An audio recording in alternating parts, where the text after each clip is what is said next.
Tigers baseball on Fox Sports Detroit is presented by Bell Tire.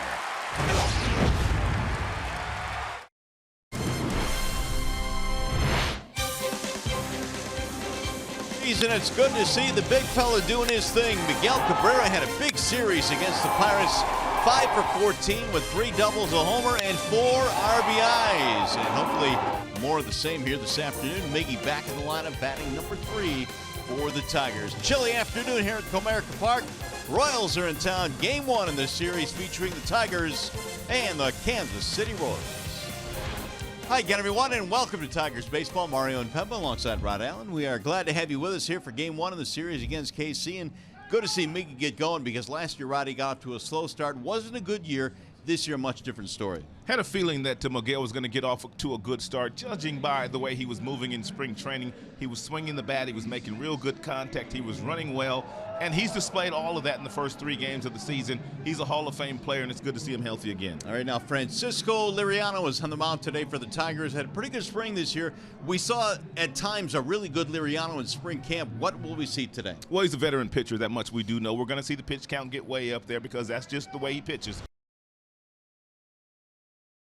He still has an above-average fastball, even though he's been in the big leagues for quite some time. Last year in 2 stops, 1 in Toronto, also Houston with the world champion Astros. He pitched some pretty good baseball, but he's got a real nice career record of 102 and 99 with not a bad ERA in the American League. All right, after a short break, we'll send you down to the Coliseum Studios. Check in with John Keating. Coming up in this one today, the Royals are in town. And after establishing a record for home runs for the franchise last year, Mike Moustakas back in a Royals uniform. Stay with us. KC and the Tigers next.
Raise your expectations of what a van can be. Come to Comerica. And by Jeep, get great deals on the Jeep brand lineup at the Jeep Spring Sales event. Some of the folks getting ready for a basketball game tonight. And a baseball game today as we welcome you back to the Call Sam studio. John Keating with you, where the temperature has soared all the way to 37 degrees. Tigers went 8-11 against Kansas City last year. The Royals have won the season series the last 3 years. But it's a new year. And 2, 3, and 4, the Tigers lineup are Candelario and Cabrera and Castellanos. And Nick is already off to a terrific start. I'm taking it to the sky. I'm never taking a break. I'm only taking what's mine. You say it's taking too long. I'm taking that as a sign. It's not a matter of faith, just a matter of time. Never look back. It's something standing in my way. I always push back. When something seemed impossible, I never took that. Nah, 'cause now I know better. Can't stop, won't stop. I won't wait ever. As hard as won't take me, the highest fall won't break me. The blood and sweat is what made me. I'ma get mine, just a matter of time.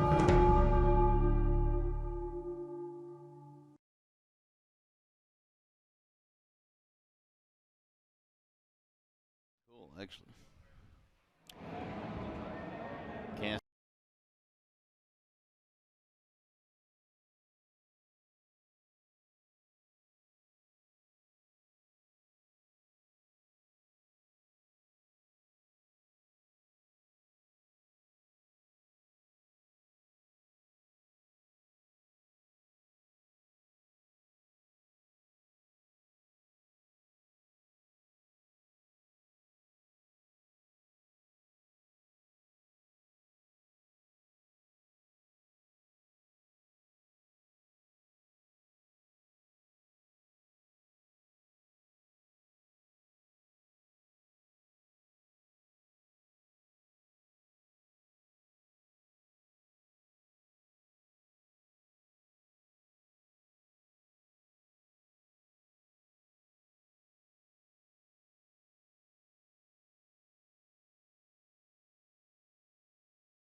Printed out and put on everybody's chair that the 2018 Detroit Tigers will for sure stink.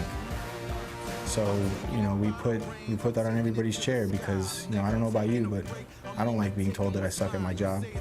And I know nobody in that clubhouse does either. Nick Castellanos and his thoughts coming into the 2018 campaign. And Nick and the Tigers still looking for their first win of this season. We'll see if he comes here today. It's a chilly afternoon, so you might expect here in the Motor City. Crowd still filing in. The temperature 36 degrees, and those that will be here today will be heavily jacketed. Some blankets, I'm sure, and winter gear will be all over the place here at the ballpark here this afternoon. Kansas City is coming to town. The Tigers starting a stretch of 10 straight against the Central Division after dropping 3 to the Pittsburgh Pirates to start the 2018 campaign. Well, Francisco Liriano is getting set to make his first Tiger start, presented today by Family Heating, Cooling, and Electrical. And a couple of stops last year for the talented veteran left-hander Francisco Liriano, one in Toronto and the other in Houston, where he helped them win a world championship. He's got a fastball that still gets up to about 93, 94, but his best weapons are his off-speed pitches. That would be his really good slider that he likes to get to with 2 strikes, and also a really good changeup. Here is the Royals starting lineup today, presented by the Metro Detroit Chevy dealers. Our first look at the new look Kansas City Royals. John Jay will lead things off in right field, followed by Whit Merrifield and Mike Moustakas. Lucas Duda batting cleanup. Paulo Orlando in center field. Jorge Soler the DH. Gordon Escobar and Butera rounding out the lineup for Ned Yost and the Royals. Oakland University brings you the Tigers starting defense. In the outfield, you have Mikey Matuk, Leonis Martin, and Nicholas Castellanos. In the infield, reading third to first, you've got Candelario. You've got Nico Goodrum making his first start at shortstop. Dixon Machado at second. Miguel Cabrera back at first after DHing in the nightcap last night. And James McCann back behind the dish. And back at the helm of the Royals is Ned Yost, his 9th season as the Royals skipper. He suffered a fall in November, which provided a serious pelvis injury. Broke his pelvis last year. Rough winter for Ned Yost. He's got a whole new staff, though, buddy. He does. A lot of new faces. We'll get into that as we go along here. These two teams kind of mirroring each other with a lot of new faces, both on the field and in the staff. John Jay will lead things off, and Francisco Liriano ready to go to work. Sun is shining here at the ballpark on a chilly afternoon. And the first one home is a strike called on John Jay. One of the things about Francisco Liriano, especially against left-handers, once he gets ahead of you with that first pitch fastball, he's going to go with that really good slider down and away. Tom Haley and our crew chief calling balls and strikes in this one as Liriano missing high. Ron Gardenhire was commenting on Liriano before the game today in his office and said that he had him when he was real young in Minnesota, and he still pitches the same way that he did back then. And what he meant by that, partner, is the fact that you're going to have some high pitch counts. He's a guy that's going to work some 3-2 counts, some 2-2 counts before he gives up some contact. That's just the way he's always pitched. Yeah, and I think we saw a lot of that in spring camp this year for Liriano. And he just missed there. 2-2. Liriano had some starts where he was really good with the pitch count. And then some other starts where the walks were high. He had a 5-walk game against Atlanta in spring camp. And there's ball 3. Full count now on John Jay. Unusual year for free agents this year. And when the Tigers got to spring training, Alavila, the general manager, just felt like, you know what, we need another arm. We need another veteran arm to protect all the young arms in our system. Somebody that can go out there and give you 150, 160 to 70 innings during the course of the season and compete. That way you don't have to rush any of the young kids from the minors that you might not be quite ready for. Here is the breakdown on Liriano last year. 51% fastball. Look at the amount of slide pieces, though. 32%. Bunch of them. And he has lost Jay, so Liriano starts it off with a walk to John Jay. They'll bring in Whit Merrifield. Well, you bring up a good point on the role that Liriano has here, because the Tigers have so many good young pitchers in the minor leagues, but we've got to buy some time here and give those guys a chance to develop down in the minor leagues. Whit off to a little bit of a slow start, but there was nothing slow about the damage that he did against the Tigers last year. Merrifield tore up Tigers pitching last season. Good player. 359 against the Tigers last year. Led off a lot last year. Now he's batting in that number 2 spot. 3 homers, 8 doubles, 10 RBI, and an OPS of nearly 900. Here's the 1-strike pitch on Merrifield. And it'll bounce in, blocked there by McCann. Royals and Tigers last year met 19 times because, of course, they're in the same division. KC won 11. The Tigers won 8 last year against the Royals. Ron Gardenhire's crew looking for their first win. Likewise, KC, they lost 2 to the White Sox to start their year. Driven to right field, and that'll move Castellanos over to his left. 1 away.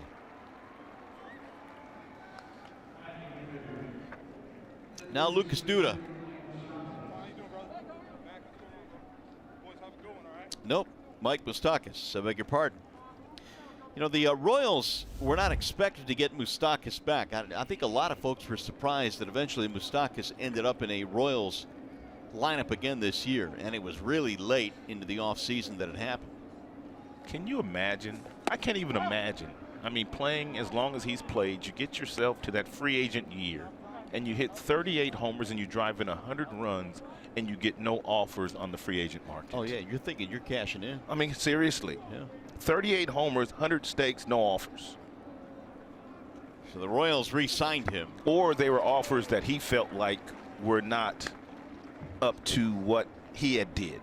Yeah, and I think that was the situation with J.D. Martinez as well. I mean, he was given some offers before he finally settled on one. So I think the money was a lot lower this year than many of these players anticipated. And they had that camp in Florida for guys that had not been signed so they could stay in shape.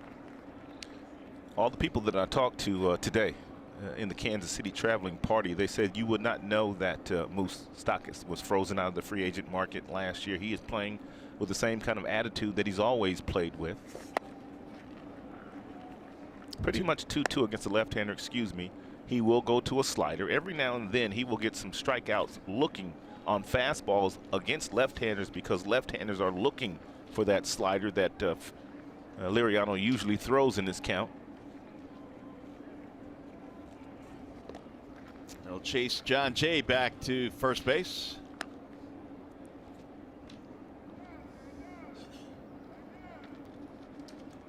Royals signed Moustakas on March 10th.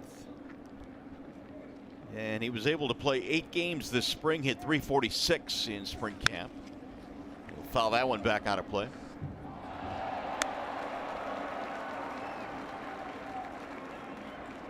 There are the numbers you spoke of. 38 home runs, a franchise record. He beat Steve Alboni last year with the 38 home runs. Alboni had the previous high, 36, in a Royals uniform.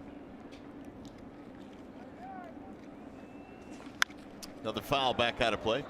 I thought he had closer to 100 RBI last year, but he had 85. I guess that's close.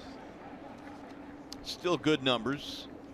The Royals, of course, without Eric Hosmer, who moved on.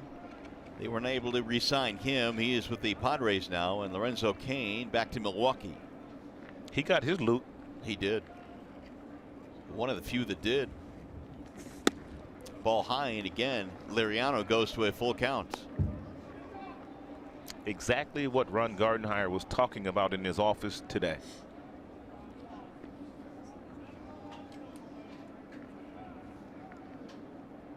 This will be the 18th pitch coming up now for Liriano. Maybe too risky for John Jay to run here, but they're going to There he run. goes. Strike him out, throw him out. He got him. Throw down to second is in time. Ball bounced in. Nice pick down there by Goodrum, and a strike him out, throw him out. John Jay is caught at second base. Liriano gets his first strikeout. We go to the bottom of the first.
Lineup today is presented by the Southeast Michigan Ford dealers. It'll be Leonis Martin back in the leadoff slot for the Tigers, then Candelario and Cabrera.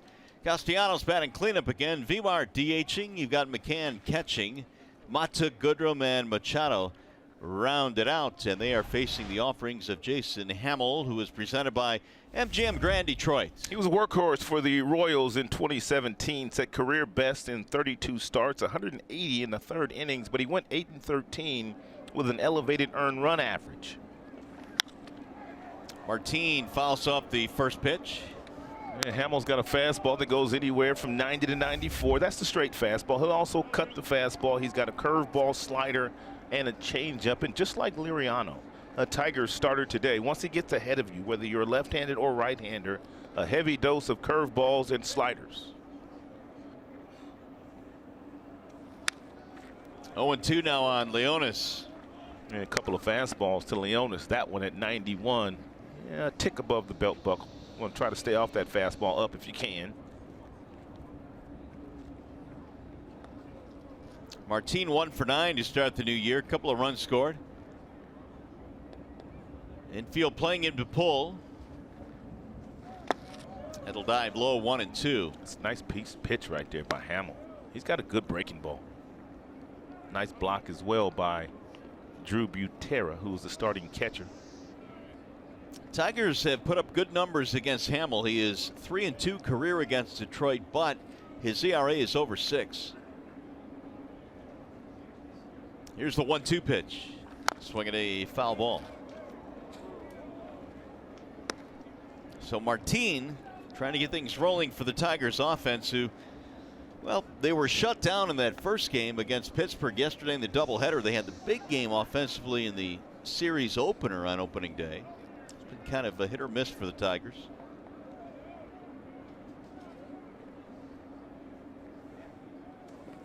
Way high. 2 balls and 2 strikes on Martin. Pretty sure the Tigers were able to get an advanced scouting report on Hamill a couple of years ago. He pitched for the Chicago Cubs and probably had his best season as a pro. 15-10 with a 3.83 ERA under the tutelage of Chris Bosio, the Tigers' now current pitching coach. So Chris Bosio knows Hamill very well.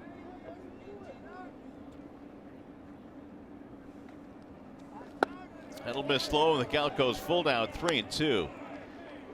Well, Hamill parlayed that season that he had with Bosio and the Cubs into a 2-year deal with the Kansas City Royals. This would be the second year of that 2-year contract. And Hamill was pretty straightforward about his season last year. He said, I was way too inconsistent. 3-2 pitch. Swing and a miss. He got him to leave the strike zone. 1 gone.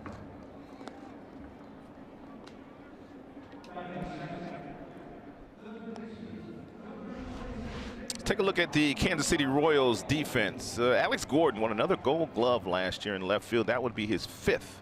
Orlando in center field. John Jay, he's in right field. And their infield, Moustakas, Escobar, Merrifield, and Lucas Duda. And Drew Butera getting the start behind the plate. Salvador Perez, their all-star catcher, Gold Glove winning catcher. Man, went on the disabled list the day before the season started on a fall at his home, carrying a suitcase up the stairs. That has to go on the list of bizarre injuries that a few players have had over the years. There have been some strange ones, but that one was just getting ready to get the season started, had the suitcases packed, and then he hurt his MCL. Ready to roll. I was listening to an interview that Dayton Moore, their general manager, gave on opening day. And he said he got a call from his assistant that morning, and he said he could tell by the tone of the voice that something was wrong. So he said, what's the matter? And then he told him what had happened. And Dayton Moore said he was so shocked. He said, please repeat it. He had to hear it again before he would believe it. That's kind of news you just don't believe. No, I wouldn't have believed it either. That is whistled foul, just foul down the right field line. Well, more on Perez. Menards brings you the big money encounter. This is a big money player that is not in their lineup for 4 to 6 weeks with a grade 2 MCL sprain. I mean, you can check off all the boxes, man. This cat is legit. And not only good for the Royals, Salvador Perez is good for baseball. He is. Plays the game the right way, very hard, and he goes out every day. That slap toward left field. On the move is Gordon. Still coming, but it's going to drop foul. Candelario trying to get something going here. Jamer 2 out of 12, but he has 4 walks to start the brand new season.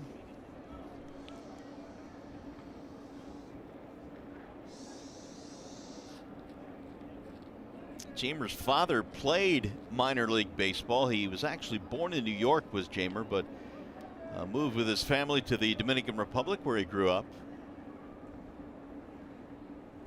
The 0-2.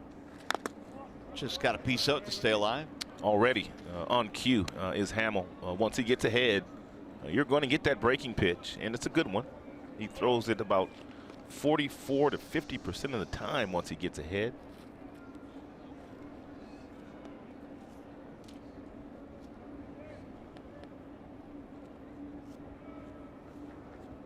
And Candelario sends this one in the air to right field. Hit pretty deep, but playable. It's John Jay under it. And there are 2 gone. That'll bring up one of the hottest Tigers out of the chute here, Miguel Cabrera. Talking about Miggy on the open today, 5 for 14, including a home run that went to the opposite field yesterday. A lot of his hits already this year have gone the opposite way. A couple of doubles to right field. Tigers were able to get Cabrera off his feet in the nightcap last night. He DH'd. Very chilly evening. Back out there at first base today. And Cabrera looks at strike 1.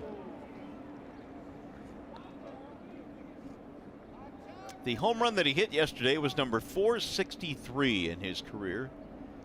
Good for 35th all time. The next guy on that list is Dave Winfield. He's a couple away from Winfield. There's a drive to right field. Jay moving over, coming toward the line, and he'll run it down. Tigers go 1-2-3. We go to the second at Comerica.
And Lucas Duda will get things started here for the Royals in a scoreless game.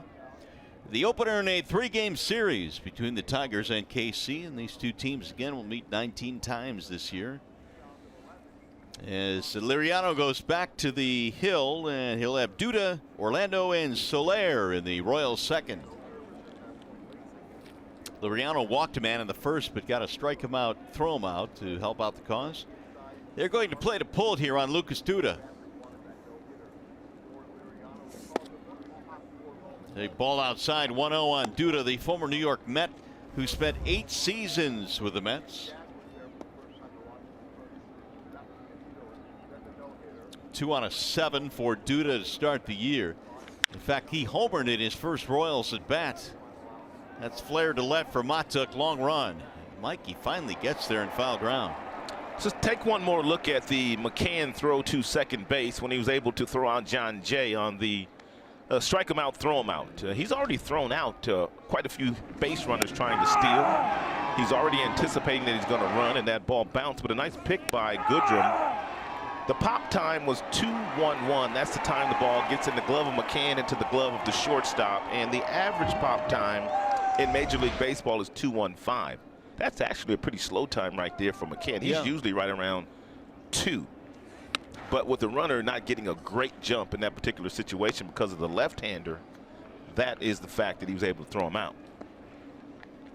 There's the definition of the pop time to second base. You know, when you talk about the elite pop times, you're talking about guys like Pudge Rodriguez, and he was, what, about 1.8? Yeah, he was about 1.85, 1.9. Paulo Orlando, the batter. I always thought, you know, the pop times are nice, but I think the accuracy of the throw is just as important as how quickly you get it there, because if you get it there up top and the guy has to swing down with the tag, that's really adding to your pop time. No question about that. Putting it on the bag certainly gives you a better opportunity to catch the runner. Orlando, a couple of RBIs this year. Ooh, he shoots that one back off the leg or glove of Liriano, and no play at first base. A single for Paulo Orlando. That ball appeared to go right through his legs.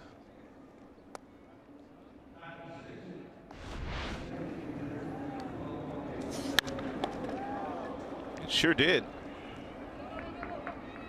And with the speed of Orlando, there was no way that Goodrum, after he got to that baseball, that he was going to throw him out.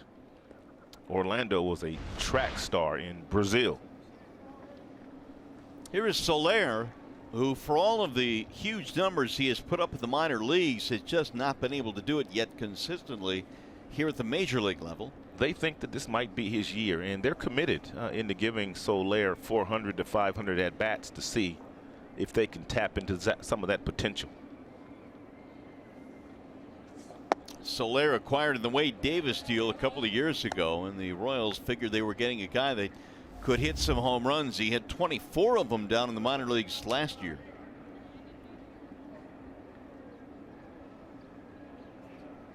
That was at AAA Omaha. Good block by McCann. Orlando thought about going to second, but held up. Soler has himself in a really nice, friendly fastball count right now. Should Liriano decide to throw him one, you know he's going to be swinging. And it really doesn't have to be a strike for him to swing. He's going to be aggressive.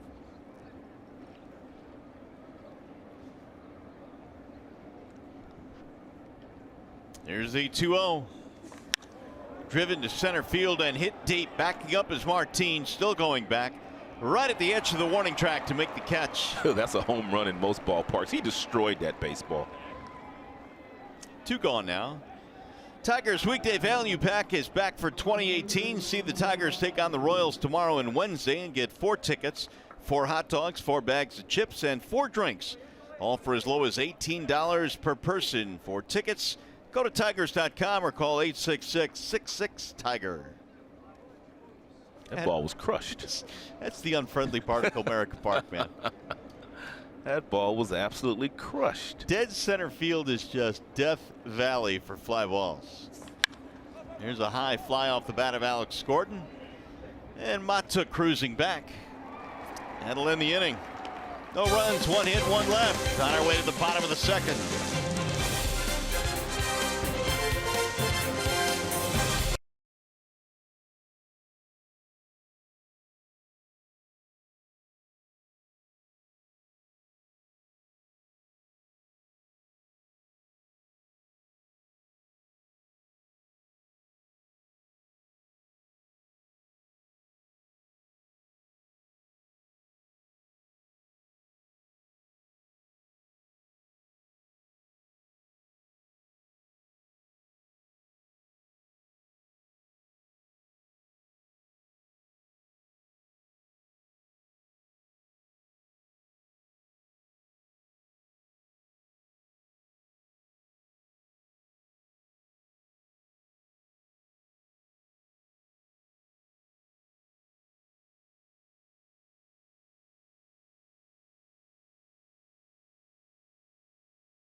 No score in this one as we go to the bottom of the second here at the ballpark. And let's check out the Bernstein advantage. Jason Hamill, highest ERA against his own division. He is second on that list. 6.28 against the Central last year. But you know the weird thing about Hamill, when you look at his numbers against the division winners last year, Cleveland, Boston, and Houston, he was 5-2 against them. So he showed up against the big boys. Yep. He ratcheted up his game apparently. Castellanos drills one to center, but it's going to be caught there by Orlando. One away in the second. Hamill, though, not so good against the Tigers, a 6.09 ERA. 3-2 record, though.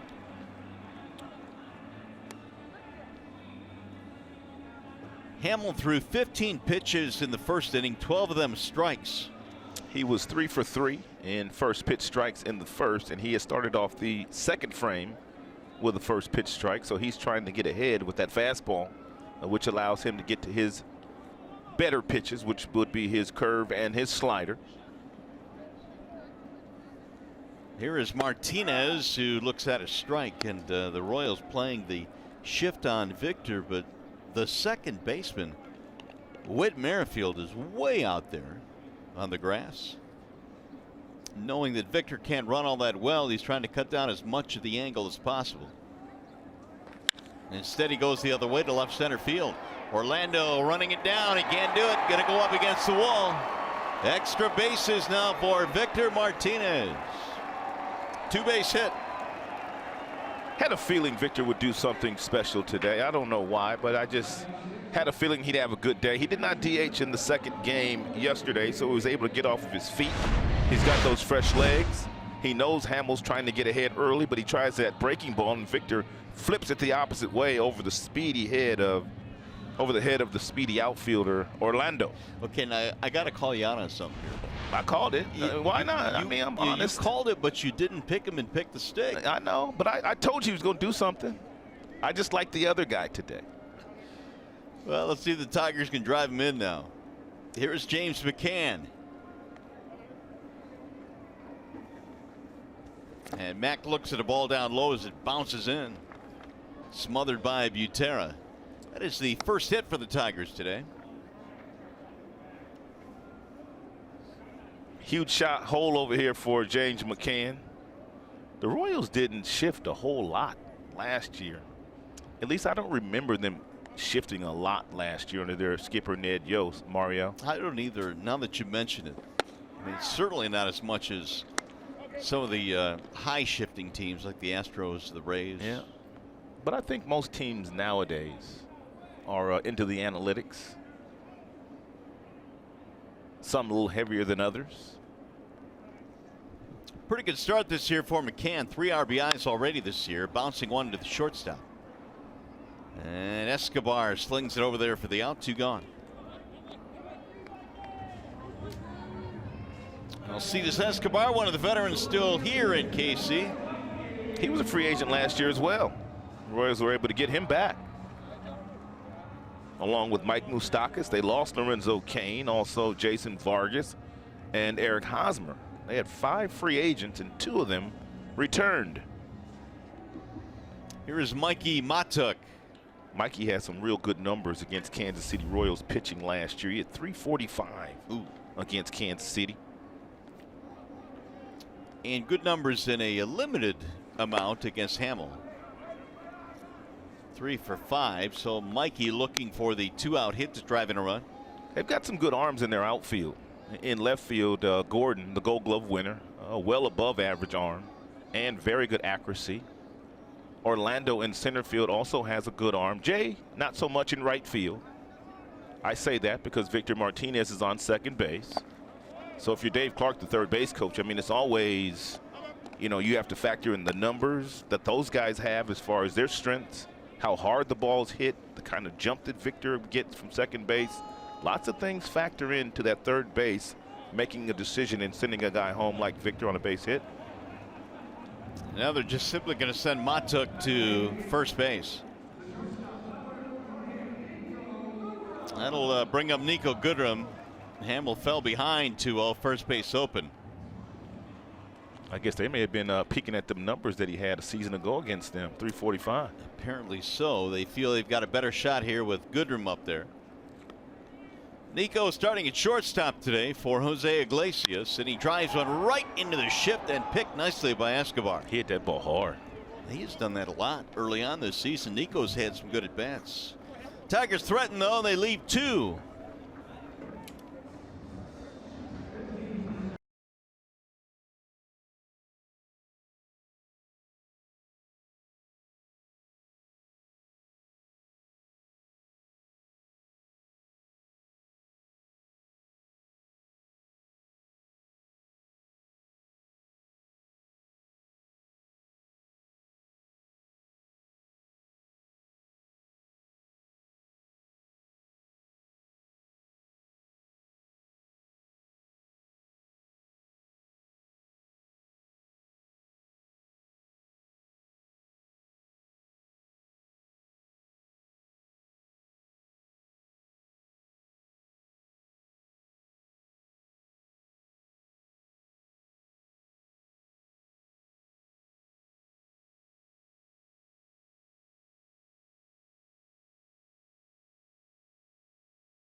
Top 3 now here at the ballpark. Still no score. Each team with a base hit. And here is Chevrolet's most dependable player, most strikeouts. Active left-handed pitchers, and Mr. Liriano is on that list. CC at the top, then Hamels and Kershaw. Big timers there. Yep. Here is Escobar to lead things off. It'll be Escobar, Butera, and then back up to the top of the lineup, John Jay. Alcides has always been a very aggressive hitter, and swinging at that first offering from Liriano. You know, one thing about Escobar, he's literally going to go out there every day. He played in 162 last year and has done that now in 2 consecutive seasons. Yeah, that doesn't happen very often. Not anymore. Not at that position. Very demanding position. And you look at Escobar physically and you figure, well, because of his slight build, he might not be one of those guys that can do it. But he can. You got to have a mindset and to go out there and want to play in all the games during the course of the year, because you know there's days where you're going to be banged up, days where you're going to be tired. Pulled fair down the third base line. This will be extra bases. Escobar is on his way to second, and it'll be a leadoff double for the Royals. And Francisco did a very nice job of getting ahead of Escobar. He had fallen behind a few of the hitters so far here today, but they tried to get inside with the 0-2 pitch. And the one thing that Escobar likes to do, he'll turn on a fastball inside. I mean, they hit the 92-mile-per-hour fastball where he wanted it, but he turned on it, pulled his hands in close to his body, and was able to keep that ball fair.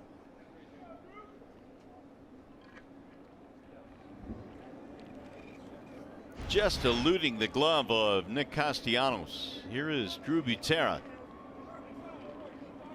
Number 9 hitter, the catcher. Good block by McCann, but it's going to squirt away. That'll advance the runner. He kept it in front of him, but it took a left turn.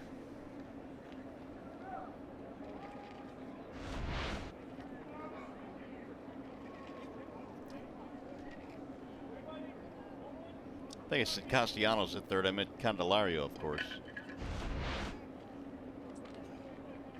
Some habits are hard to break. Right.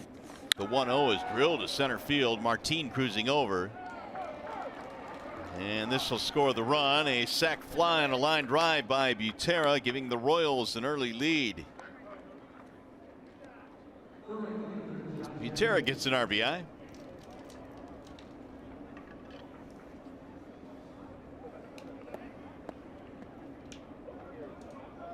We'll bring up John Jay.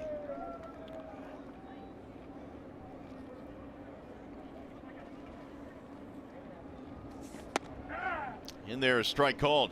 Yeah, look at the lineup composition today of the Royals, Rod. They've got 4 left-handers in there against the lefty Liriano. You know, the one thing that we noticed about Ned Yost, and he was pretty much the only guy that we could say this about, he ran the same lineup out there night after night after night. It didn't matter whether it was a left-hander or a right-hander. Yeah, same guys.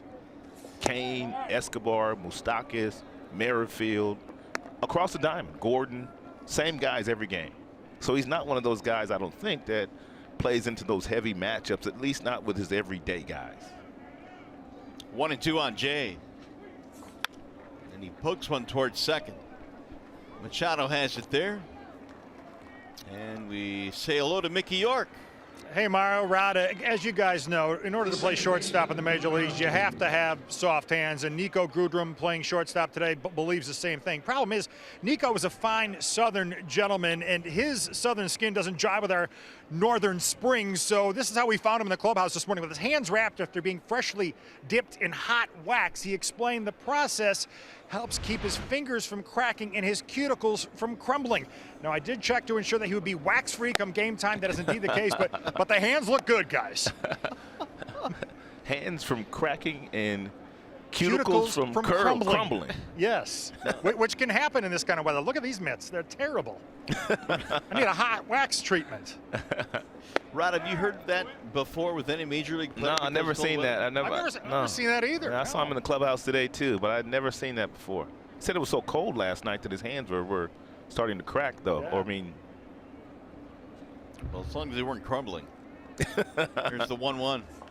Little chopper back to the mound, and Liriano stays with it, and Merrifield is out. That'll end the inning. Royals, though, take the lead. They get a double, a wild pitch, and score on a sac fly.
of the game. Some of you may have been at church yesterday. It was Easter Sunday, so you didn't get a chance to tune in to see Michael Fulmer, but boy, was he good.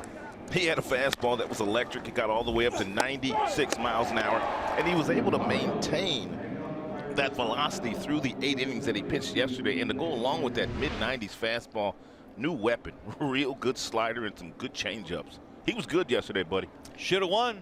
Tigers just could not get any offense going. He gave up just the 1 run, and that was it. Yeah, like most real good pitchers, and Fulmer would fall into that category. You got to get him early if you're going to get him at all, and it was Marte Was Marte? Not Polanco. Polanco got him. Hit that ball double down the right field line for a first inning run for Pittsburgh, and it would hold up. 1-0 Royals here as Hamill goes back to work. Machado, Martin, Candelario. Fly ball right field. Shallow. John Jay coming on. Still coming on. Going to drop. A bloop single to right field for Machado.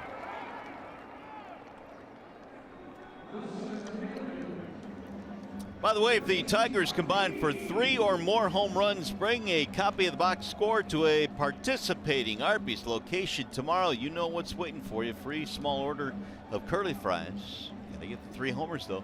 Tigers have only one this year, and that was the one Miguel Cabrera hit. And Moustakas playing in at the cut of the grass, anticipating that Martin might try to bunt for a base hit in his direction. And Martin off to a slow start, but anytime you have the weapon, the wheels in your favor, every now and then you got to drop down a bunt to get yourself going. Martin takes ball 1. And the Royals have just about played every hitter to pull, whether it be the left-handers or the right-handers. 3 men on the right side of the infield right now for Martin.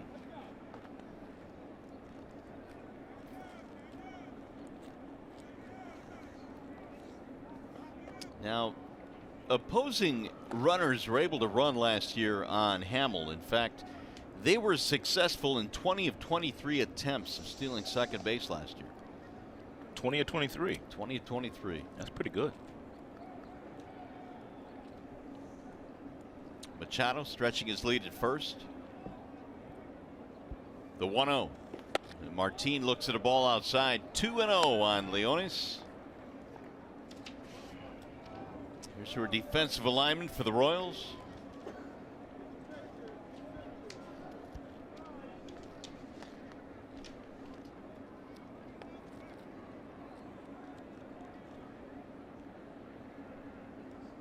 Two-0 pitch. Outside 3-0. Hamill now, who is pretty much throwing nothing but strikes the first 2 innings, has fallen behind 3-0 here. I just wonder if Ron Gardenhire will give Martin the green light here. He's kind of struggling to start the season, although it's only just a few games, but you know you're going to get a fastball that's right down the middle. And he does have surprising pop. We'll see.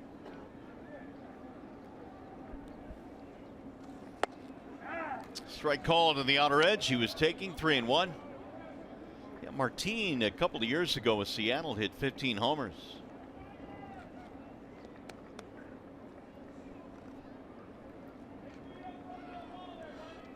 Leonis now is 1 for 10 in the brand new campaign. He scored a couple of runs. Here's the 3-1. And there's ball 4. Tigers have something going now with 2 on, nobody out. And Candelario coming up.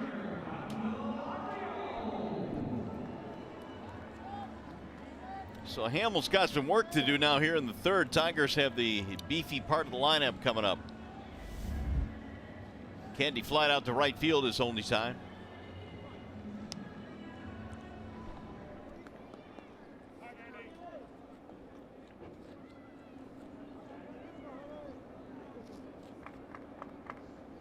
Hamill now has surrendered a couple of walks. He left the strike zone 0-1. That fastball at 92 looks inviting, but very difficult to catch up to.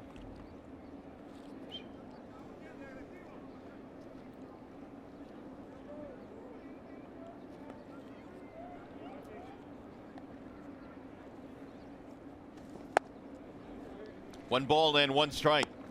We were talking earlier about how Candelario's father was very influential in Candy's career. He played minor league baseball. He was also good friends with Robinson Cano's father. And so Candelario and Cano have become good friends.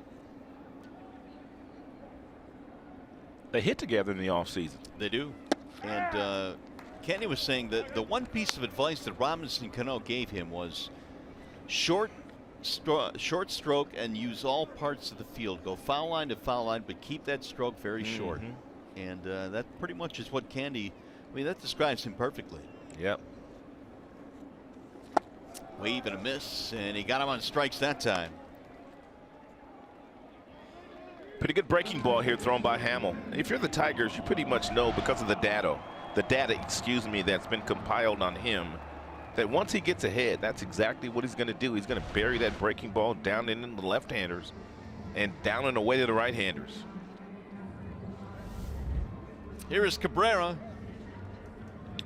One of the things that we talked about last night is that the managers, well, they shift on everybody, but when Miggy comes up, they don't shift on Miguel. They pretty much play Miggy straight up.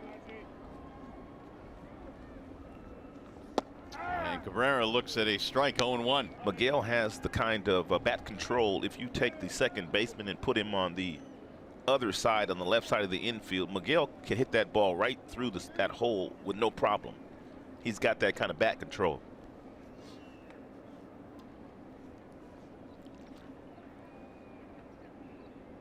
Here's the 0-1. Pulled on the ground and through. It's a base hit. Here comes Machado rounding third. He will score, and Cabrera knocks in a run to tie the ball game.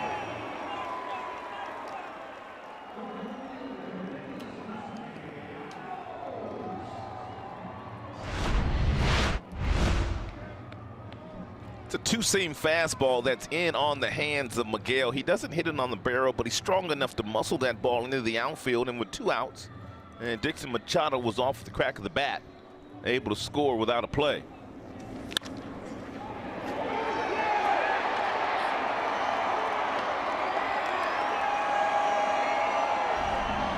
Well, Cabrera is so good at pulling his hands in. He found a hole to the left side of the infield. Now here is Castellanos. The Tigers looking to take the lead. Nick flied out in his first at bat. So Cabrera now with 5 RBIs on the brand new season.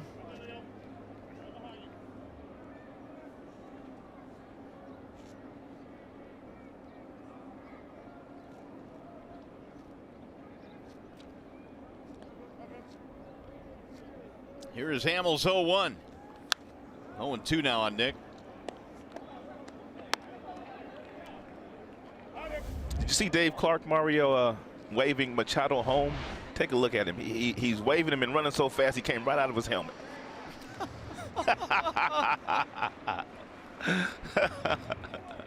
He's got that beanie cap on today because it's so cold down there today. So the hat just simply came off.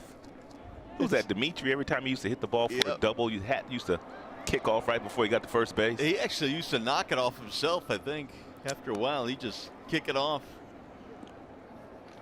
You gotta love Dave Clark, man. Oh, he is very demonstrative down at third base, but he is one of the best at what he does down there. You know, I was joking with him after the opener where the Tigers and Pittsburgh combined for all those runs in that 13-inning game. He said he really had to go ice his left shoulder after that game. Here's the 0-2.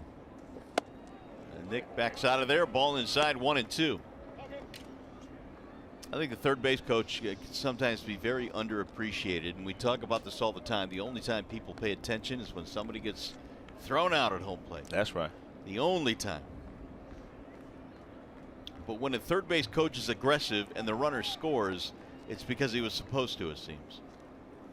The 1-2 on the ground, left side of the infield. Moustakas thought about tagging the runner. His throw is dug out at first base nicely by Duda on the backhand. You know, Jim Leland also said, show me a third base coach that never gets anybody thrown out, and I'll show you a bad third base coach. Yeah, exactly. The good ones know when to be aggressive. Moustakas tried to put the tag on Martin as he ran by, and Nicholas Castellanos, running pretty good these days, almost beat that out.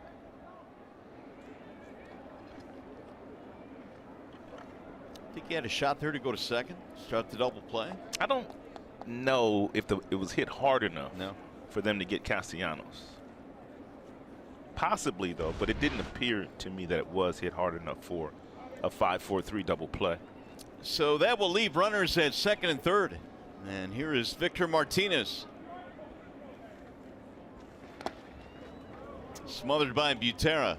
Yeah, they'll probably end up putting Victor Martinez on first base as well if he doesn't chase one of the first 2 pitches. You've got 2 outs, you got a base open. He's already doubled in the game.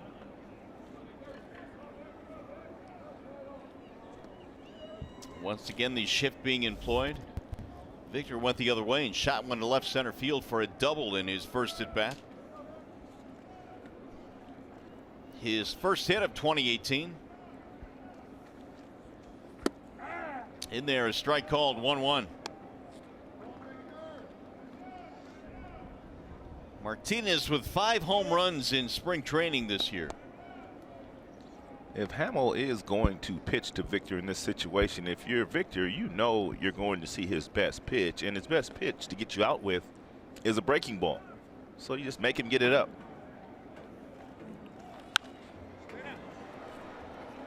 Butera gives a look behind home plate, runs out of room, about 3 rows back. Yeah, that was a fastball at 92 from Hamill, but it was up out of the strike zone.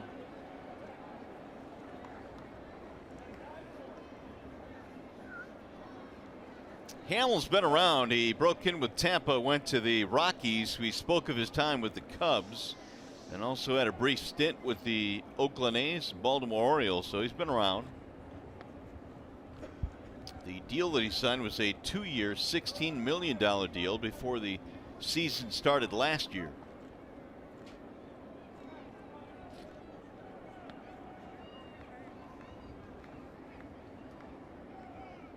Here's the 1-2. Wouldn't chase again. 2-2 now on Victor.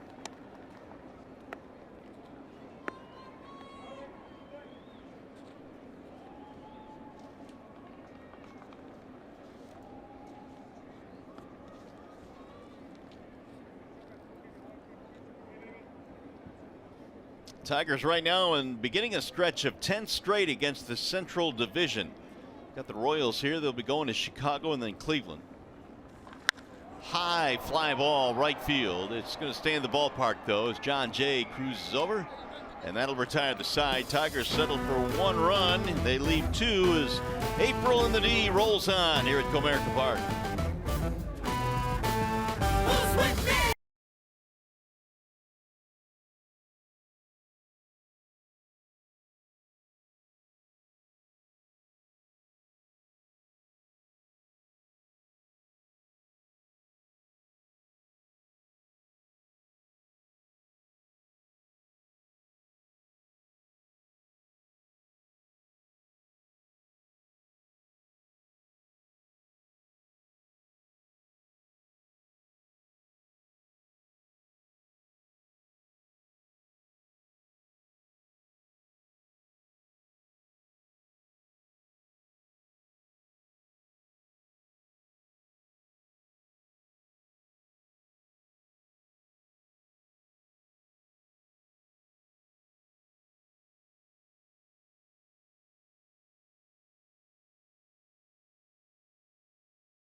So far through the first 3 frames, Francisco Liriano's been pretty good.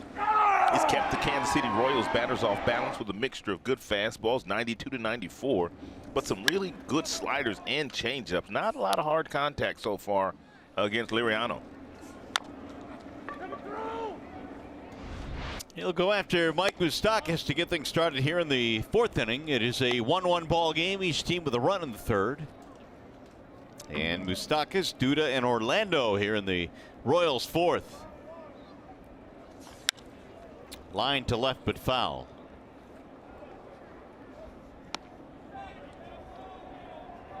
One and one on Moustakas. There's the usage for Mr. Liriano today, 32% sliders.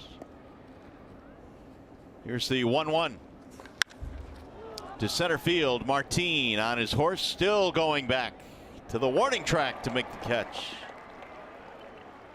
A couple of deep fly balls out there. Soler hit one out to the warning track earlier in the game.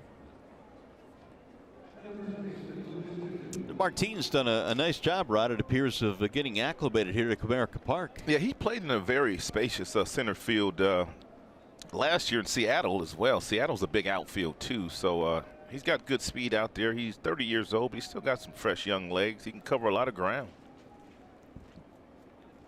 Lucas Duda looks at ball one.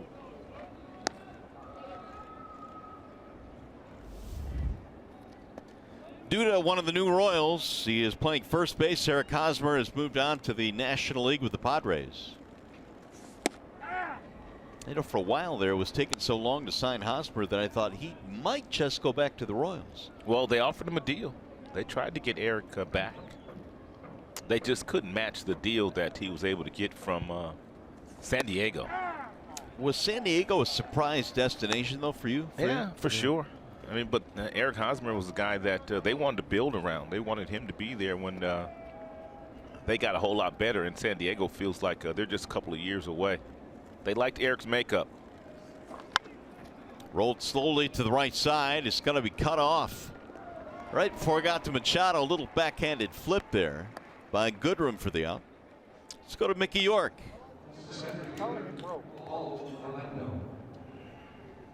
We'll check him in the mic momentarily here. Here's Paulo Orlando with 2 outs.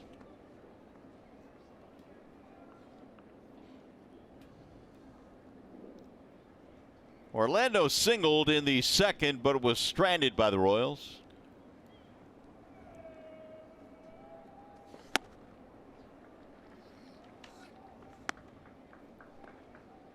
Orlando has had good numbers career against the Tigers. Paulo, 339. And not to mention against Liriano, he's 3 for 4 now against Francisco.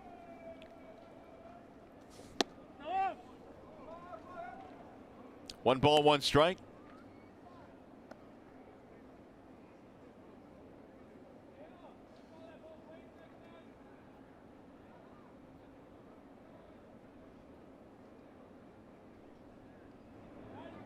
Liriano in search of the 1-2-3 inning. 2-1.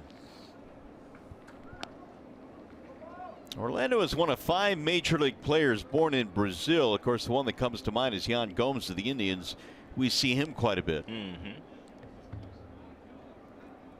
Paulo, as you mentioned earlier, a track star in his native Brazil. Oh, that'll go all the way to the backstop. 3-1. How much is speed a component of evaluating young talent? I mean, is that one of the top things when scouts are looking at guys, how well they run? It's part of the package, for sure.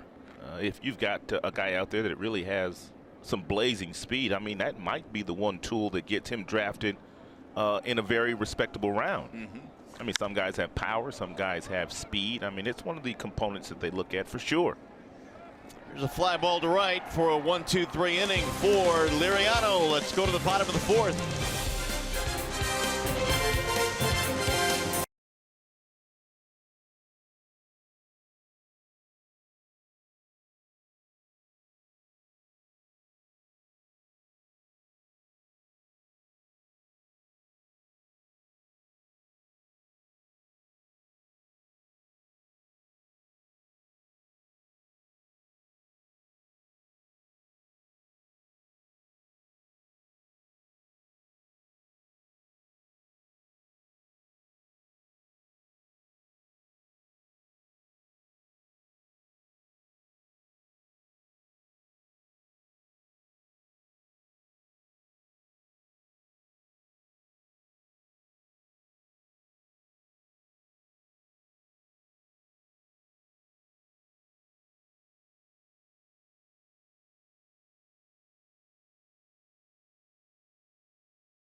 McCann is throwing the baseball very well these days. A lot of times teams don't try to run on him early in counts, but 3-2 counts, they hope that the hitter can put the ball in play. But on 3 occasions already this season, twice against Pittsburgh and once here against Kansas City in 3-2 counts where the runner took off from first, McCann's been able to throw him out. And James will get it started here in the bottom of the 4th in a 1-1 ball game. Soft line drive, leaping catch by Lucas Duda, broke his bat as well. How about Duda showing some hops? Indeed, he got up there and got that ball. Duda.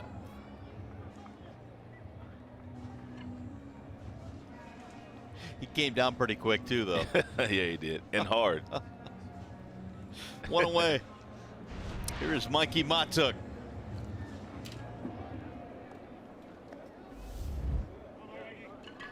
Mikey over the years, 313 against the Royals, so pretty good numbers. 3 home runs as well versus KC pitching. That's why they put him on his first time up. Walked intentionally after he ran the count 2-0. Royals had first base open. Nico Goodrum hit a bullet to end that frame.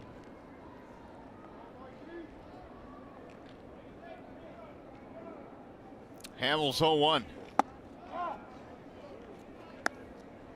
Hamill last year established career highs in starts and innings pitched. He gave the Royals 180 innings last year.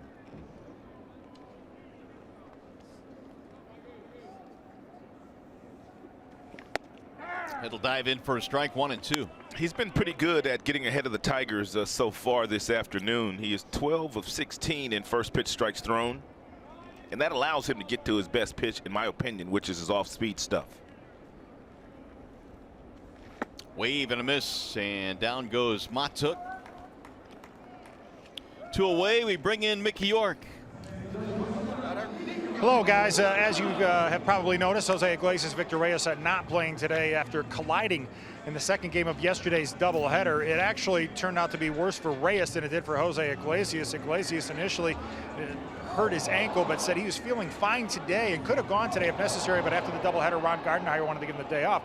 Reyes actually got a cut on his forearm, required 8 stitches to close it. Tigers aren't sure if they're going to have to DL him or not. They want to give it a couple days, see if it'll calm down, and if he can eventually start swinging again. But eventually, you got to figure out that communication between Reyes and Iglesias will sort itself out, because, Rod, as you know, Jose Iglesias has some abnormal range for a shortstop there, and for a young player like Reyes, it might take some time to kind of figure out that relationship. That's a great point, Mick. I brought that up last night as soon as it happened. First time he really ever played left field in a real game. May have played in spring training with Iglesias at shortstop, but until you get out there and play with Iglesias in a game, a big league game, you don't know how much range he has, and that's exactly what happened last night. Well, Reyes, as Mick mentioned, not going on the disabled list. We talked to him this morning and said, you know, any possibility of DL? And he goes, oh, no. Yeah, he said he's fine. I'm fine. 2-1 Nico Goodrum.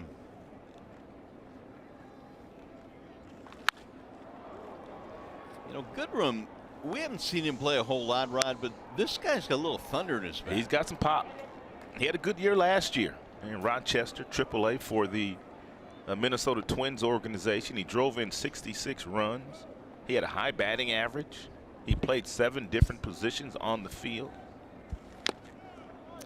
And he's bigger than you think when you stand next to him. Yeah, you know, when you look at utility players, you don't normally see guys the size of Nico Goodrum as you look at some of the particulars on Mr. Goodrum. But last year he had 25 doubles to go with 13 homers at AAA. Former second-round pick of the Twins.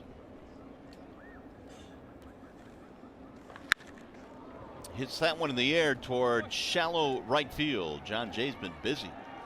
He will handle another, and it's going to be a 1-2-3 inning for Jason Hamill.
Tigers baseball on Fox Sports Detroit is brought to you by Bell Tire. For tires and auto service, everybody needs a Bell Tire guy.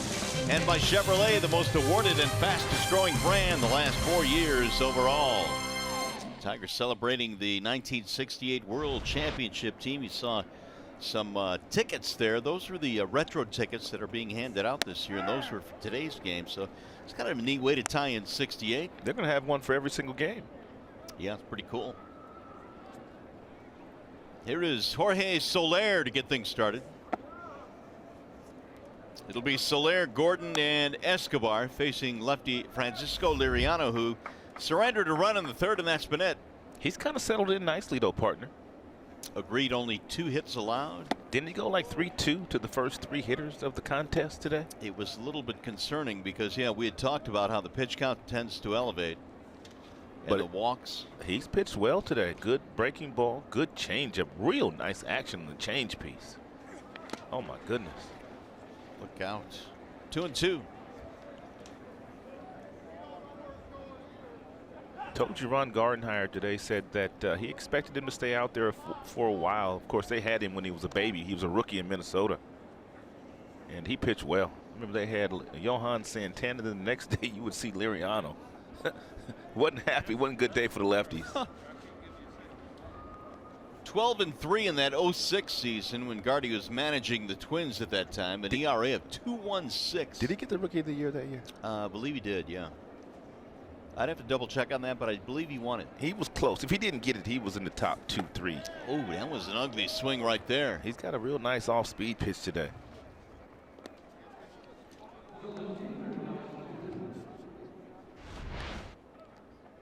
Nice little breaking ball. Look at it on the fingertips. I mean, that ball just comes right off the fingertips. And he buries that down in the dirt. And a nice job by McCann. Look at McCann. Gets the glove down between the legs to make sure the ball doesn't get between the 5-hole. Now, how did we miss this? What's 2006 Rookie of the Year. Justin Verlander. He was second, though. How in the world did we miss that? Who was second? No, he wasn't even second. It was Papelbon second. He was one of those. And then Liriano third. I said he was in the top 5. As Chuck Barkley would say, that's terrible. Who's Verlander? Who have you? I never heard of the guy. Never heard of the dude. He's not here anymore. Gordon, the batter. 0-2 the count. You got to be able to laugh at yourself. Swing and a miss. Hey, dude, that's a long time ago, man. Yeah, it is. 2 down. Third strikeout. There's some stuff I beat myself up over. I'm not beating myself up over that. I'm just not going to do it. Meanwhile, Liriano continues to be locked in here today. It was a good sign. I mean, when you get into spring training, and again, we said you have all those young pitchers, you don't want to rush any of those kids to the big leagues. They had to sign another veteran, and they went and got somebody that Ron Gardenhire was familiar with, and that was his left-hander from years ago. Yeah, Liriano had, I think, in the early part of his career, I mean, he was a guy before the injuries. I mean, he would give you a lot of innings, and when he was with the Pirates, he gave them a lot of innings as well. Yeah, he pitched well for Ray Searage, who was a guru pitching coach who just left here. 186 innings a few years back for the Pirates. Yeah, he was comeback player of the year for them. 2-0 is lined to right field, slicing fair. It'll go to the corner. Castellanos digs it up. Escobar motors to second and beyond. He's coming to third, and he's in there standing up. Escobar, really the only one that's been able to figure out Liriano so far this afternoon. That's his second extra base knock of the afternoon. It's a 2-0 fastball, located in a nice spot. Yeah, it hit that little seam over there and rolled away from Castellanos. That is a triple to go with his double.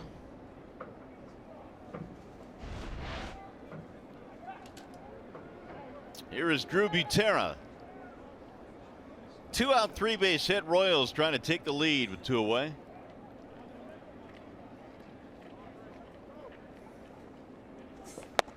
And ball 1 to Butera, who knocked in their only run so far with a sac fly. He's going to get a lot of playing time. He's always been a really quality backup catcher. Now with Salvador Perez lost for the first month to 6 weeks of the season, Butero's going to get some playing time.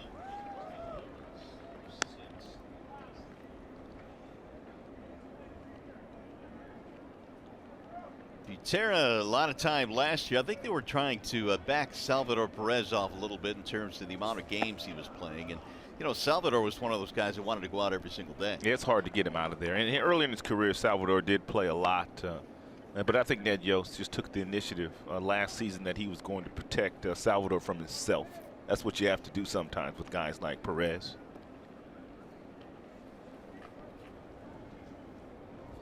Now the 2-1. Popped up. Right side of the infield. Machado is on the grass. And that'll take care of the inning. No runs. A triple is stranded. And you're watching Tigers baseball today, presented by Bell Tire.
One ball game. Plenty of hot chocolate being consumed here this afternoon at the ballpark to keep warm.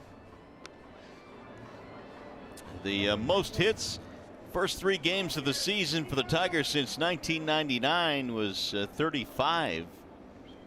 The 99 campaign 33. This year for the Tigers, they had, of course, that 13-inning game on opening day. Machado looks at a strike called. The skipper didn't seem all that concerned about the fact that his team was off to an 0-3 start. He said he appreciates the way they have played the game. They're hustling, they're fighting, and he believes the wins will start to come. He had the great line. You go, actually, we're 1-2. Exactly. With that overturned call, they celebrated a win and then ended up losing that game. They finally heard back from Major League Baseball. He wouldn't elaborate too much on exactly what he did here. But the one thing that he did say, there was no concrete evidence of why they overturned that play. Really? Exactly. And he kind of left it at that. He didn't want to go into much of it, but almost like it was none of our business. But he said they heard what they wanted to hear, were pretty much his exact words. We heard what we wanted to hear. Well, I will say this, and we said it last Which time. means there was a mistake made. Right. We said it last night on the telecast how, you know, you don't know what kind of an effect a win like that would have. I mean, a walk-off win on opening day. Well, there's analytics working again. Machado was played perfectly. And Dixon is out of there as Merrifield throws him out, 1 away. Fans, join T-Mobile and score free MLB.tv all season long. Sign up now through April 2nd at T-Mobile.com/MLB. I think the thing that was concerning to the Tigers, Mario, is that Major League Baseball, I mean, they've told everybody and they've sent out different things saying that we want to keep the replays to 2 minutes. Short, right? Short. Let's get it done. I'm not sure exactly how long that one took, but for it to take that long and then not to really have the concrete evidence, it was kind of what irked the Tigers, I believe. Sure, and with good reason. But as Gardy said there, we move on. We got another game today, and just go out there and play. But it is disappointing. I know it was for the fans who stuck around for 13 innings, hoping to get a win. Leonis Martin, the batter. Yeah, we'll put it to bed, but that challenge was nearly 4 minutes. Really? Yeah.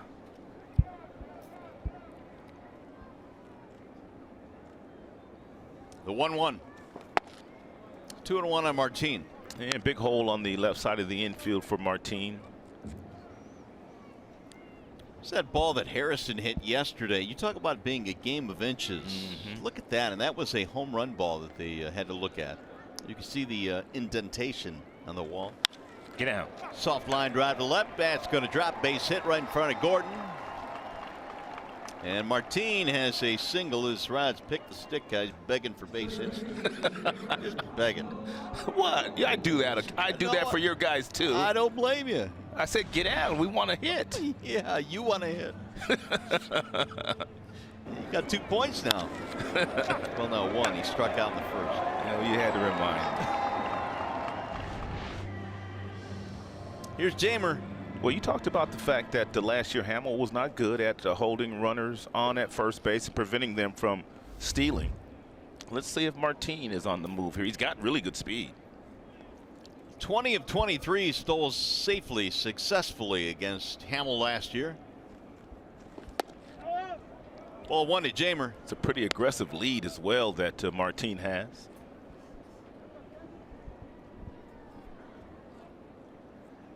Martin in his days with the Rangers twice stole 30 or more.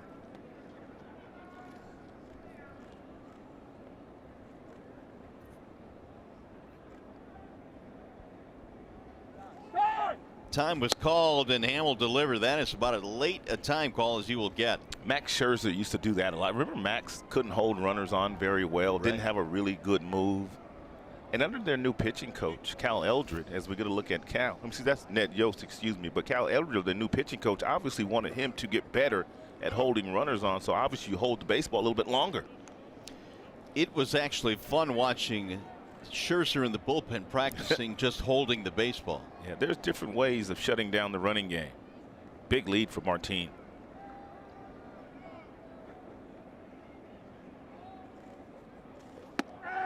That's a strike called. 1-1 on Candelario. If you're Candelario, though, even though you're a very young player, you can't be intimidated by Hamill. If he wants to hold that baseball for 3 to 4 to 5 seconds and make you wait, you simply ask the home plate umpire, Tom Hallion, for timeout, as you did on the first pitch.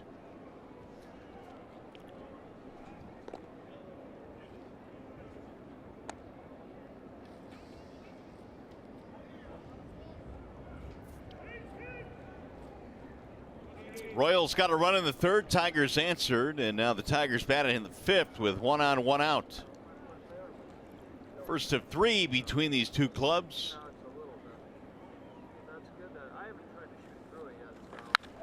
Driven down the right field line, foul. A couple of Tigers have done that today on that slow changeup or that breaking ball. Goodrum did it in his last at bat. He got out in front of one and hit it.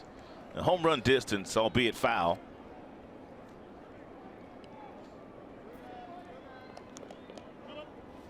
Candelario was the #1 prospect in the Cubs system prior to the trade here to Detroit, but he was just pretty much blocked over there in Chicago. They had Chris Bryant. I've heard of him. He is awfully good.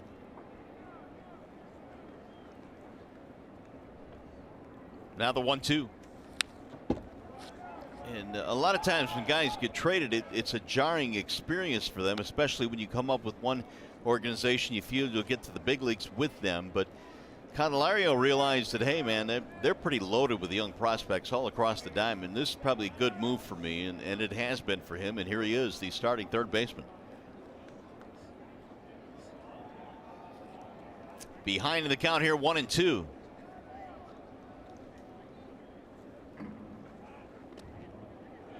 Keeping a very close eye on Martin at first base.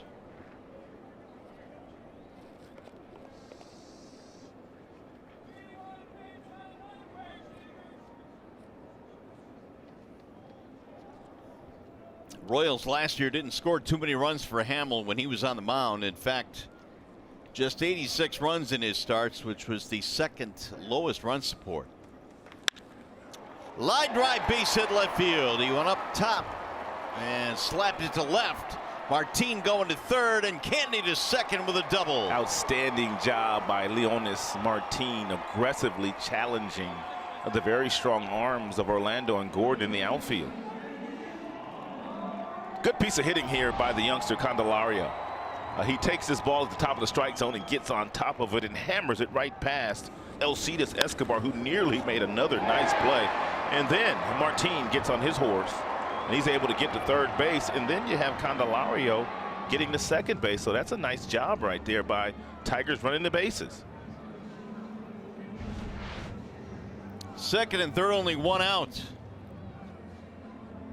He's going to talk to him about possibly pitching around Miguel here. Let's take a look at Miggy's first two at-bats of the day. First time up, they crowded Miguel with a fastball that was inside. They jammed him. It was about 93 to 94 miles an hour. Miggy was trying to hit the ball the opposite way. And the next time up, same exact pitch. Miguel got it 93 to 94 miles an hour. He says they're going to try to pitch me in. Okay, I'll just turn on this one this time instead of trying to hit the ball to right field. So those are some of the adjustments that great hitters make within the game. And they have told Cabrera just take first base. They've walked him intentionally. Which is what we thought they would do.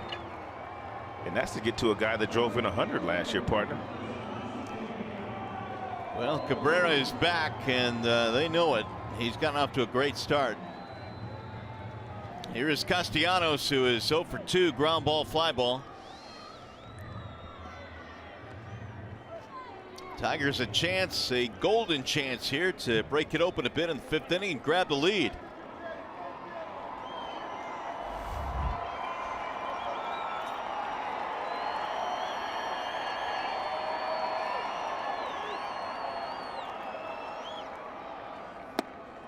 Ball one to Nick. In the whole idea, Mario, of walking Miggy is to set up a double play? I would think. But look at the defense. I mean, they got guy here, and they've got a huge hole for Castellanos. But I always thought that the strategy was for a double play. I mean, they got so many guys out of position with Nick's speed. Unless it's a liner, they're not going to turn to. Had to get back toward the seats and out of play. 1 ball and 1 strike.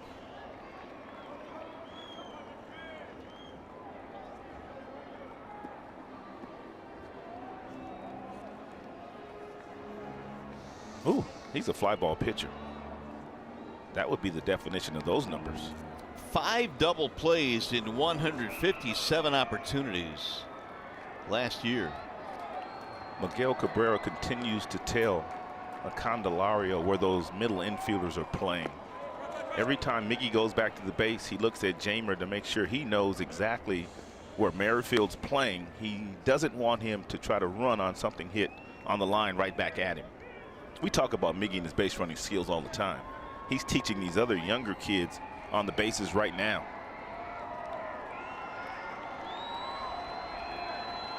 Single by Martin, double by Candelario, intentional walk to Cabrera.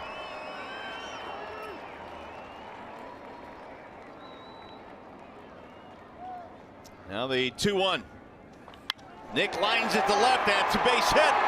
Martin scores. They're going to stop Candelario at third, and the Tigers have the lead. Yeah, nice job there by Nicholas Castellanos, who got himself with a nice fastball friendly count and got the fastball, and he didn't get greedy. He just ripped it to left field for a solid knock. Hamill's been throwing lots of fastballs up top anyway, and Tigers have been able to get to him.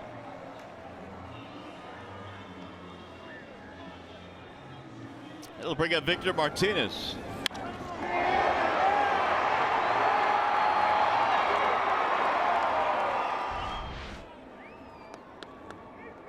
Vimar double and fly ball, and the Tigers have gotten Liriano the lead here, 2-1. And really in great shape for some more. Tigers now have 6 hits in this game, double the total for the Royals. In there, strike 1 on Victor. Pretty good numbers lifetime, as you might expect out of Martinez with the bases loaded. 325. 5 slams. Does he have number 6 in him right here?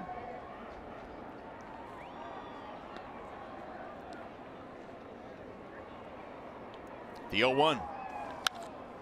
That'll make it 0-2 on Victor. Now, if you're Candelario down at third base, and you know the scouting report on Hamill, we've talked about it for the first 4 frames of this game. He's going to bounce a breaking ball or 2. And if it gets away from Butera, you've got to be ready to score. Fan for life. Got a baseball.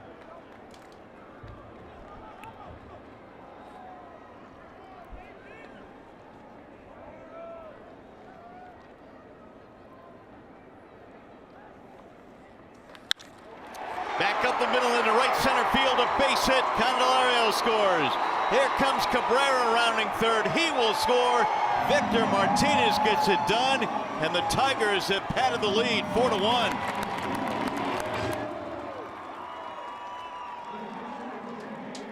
Thielmar with a big game. Huge game so far for Victor. And Victor got a pitch that was up in the strike zone. He did not get that breaking ball, and he was up for the challenge. Climbed the ladder and ripped that single into the outfield. Miguel Cabrera on second base, able to score along with Candelario.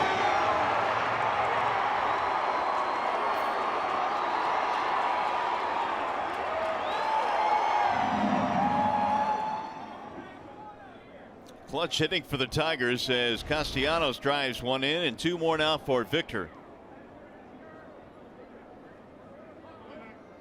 Still only 1 out in the inning, as the Tigers have had 5 consecutive batters reach. Ball 1 to McCann.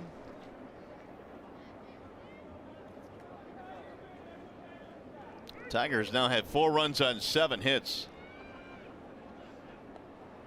Playing to pull defensively on McCann.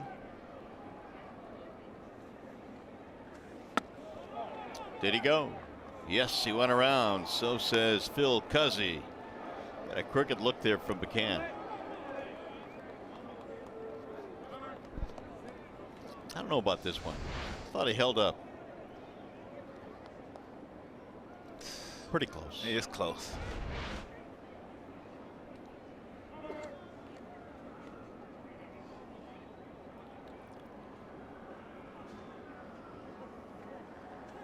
Ground ball up the middle. Bobbled there by Merrifield, and not in time. A run will score as Castellanos comes in. Merrifield just couldn't get the handle. Merrifield had a tailor-made double play and simply rushed, and that's exactly what happened. He started moving his feet before really he was able to field the ground ball, because he was going to take it by himself. He was going to go tag the bag and then finish the double play, and because of that, he just got ahead of himself, and he was not able to make that routine play.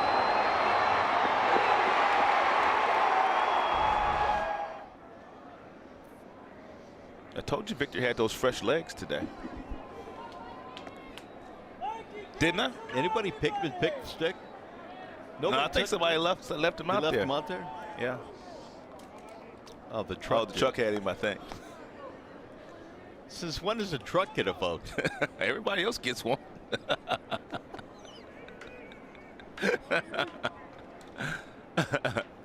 Here's Mikey Matuk. There's a strike called on Mikey. Just so how we do pick the stick, I'm going to bring the fans into this one. I was sitting here, and it was my pick. And I looked at our stage manager, and I said, Chuck Fair is his name. I said, who should I take? Should I take Leonis Martin, or should I take Victor Martinez? And he said, take Leonis Martin. So I punched in Leonis Martin. I sent the text back. And then I went on to tell you and Chuck, Victor's going to have a big day today, though. I just have a feeling Victor's going to have a great day. Did I not do that? Yeah, you did, but that's just like saying, I'm going to take Matuk, but you know what? Cabrera could be pretty good today, and so could Martin. And I think Castellanos might have a good day, too. Now you just hate. Let me just cover the infield. You just hate now, man. No, you did. I will give you that. Roll to short. They'll fire to second one, and not in time. Fielder's choice. Matuk is aboard. How about the Ram pick the stick updates, since we're into this right now? And Well, let's see. Johnny with Cabrera. Keats. We got to keep Keats off the board here. This is not good. He rolling. I got a 0. You still got time. There's plenty of time. Long season, too.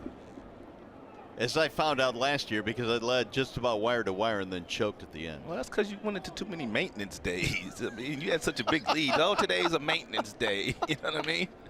Too many selections of Andrew Romine. It did me in. Come on, Nico. Come up with a big knock right here. 5-1. Tigers have the lead. Nico, ground ball and a fly ball. 7 Tigers hits now. Ooh, big swing there by Goodrum. Hamill really laboring in this inning. And Ron Gardenhire said that Iglesias could have played today and wanted to play today when he came to the clubhouse, but Ron Gardenhire said that Iglesias played 18 innings yesterday, so he gave him the day off. High fly ball. He got under this one. It'll be Merrifield to the grass, and it's finally going to nestle into his glove. But a big inning for the Tigers. They put up a 4 spot. Candy with a double. RBIs to Castellanos, 2 for V-Mart, and Anair scored another. Tigers have themselves a 5-1 lead.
Nervous man here today, and it has nothing to do with this baseball game and everything to do with tonight's national championship game between Michigan and Villanova. Kansas City first base coach Mitch Mayer was born here in Michigan, grew up in Novi, lives in South Lyon, and he's a huge University of Michigan fan. In fact, he was so nervous earlier today, pacing back and forth to the clubhouse, somebody finally yelled out, "Mitch, what, are you nervous or something?" He said, "Yeah, absolutely, I'm nervous." I talked to him before the game today. He is into this thing full bore, knows all the players, breaking down the Michigan players, breaking down the matchups, giving John Beeline some love as well. His only major concern now is being sure he can stay awake long enough to watch the game tonight, given there's another day game here tomorrow afternoon between these two teams. Mario, what about you? I know you're a big Spartan. You on this Michigan bandwagon yet? No, you know what? I am a big Spartan. Here's a ground ball hit to first. But I will say this. I think it's going to be a great game. I mean, I really think Michigan has a really good club. They're playing their best basketball right now. Villanova is very good, Rob. But what do you got on this game tonight? I don't know, man. I'm just looking for a real good game. Obviously, I want Michigan to win. Yeah, being here and broadcasting games for the Tigers, I'm hoping that they can pull it off, and so does that young man, that gentleman right there. Mitch, the first base coach, he was going to Michigan on a football scholarship before deciding on going to play baseball at Toledo. Mitch Meyer also played his high school ball at Novi High School, so a lot of Michigan connections for Mr. Meyer down there at first base. Yeah, we'll see what happens tonight. It should be a good game. I'm looking forward to it. I know that guy right there is a lot of Mason Blue at the ballpark today. Whit Merrifield, the batter. He drives one to center field. That's going to drop, base hit.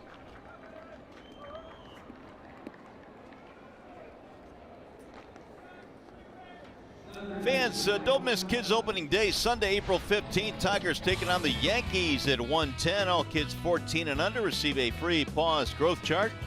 If you'd like tickets, go to tigers.com or call 866-66-TIGER.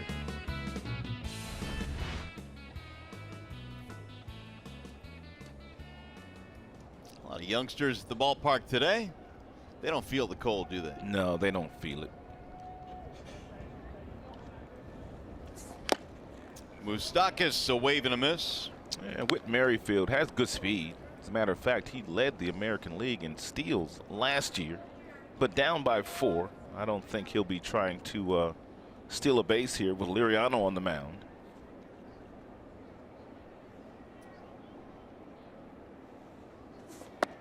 I think he only stole 34 or something like that. That's not that many to lead the league. I mean, it just goes to show you that the stolen base is pretty much gone away. Would not have guessed that Merrifield led the league last year, but 34 was his total.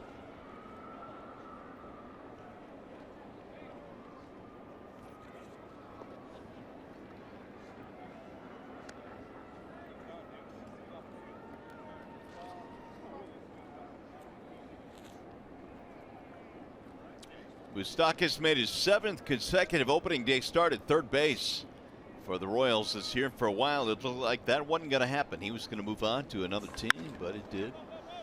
That's Scott in the air toward right field. Castellanos coming toward the line. Yeah, in the offseason, everybody had Moustakas going to the Los Angeles Angels. Angels did not have a third baseman, and he's a Southern California kid, and just seemed like it was a natural fit for Moustakas. 2 gone now, and Lucas Duda will stand in. Duda's got a lot of power. 30 homers last year. He did that twice in a Mets uniform. Yeah, but there was about 30 big league players last year that hit 30 or more homers. Do you know that? That's a big number. Well, I didn't know that, but it makes sense. I mean, with the way the game is going now. I think it was about 117 cats that hit 20. Really? Yeah.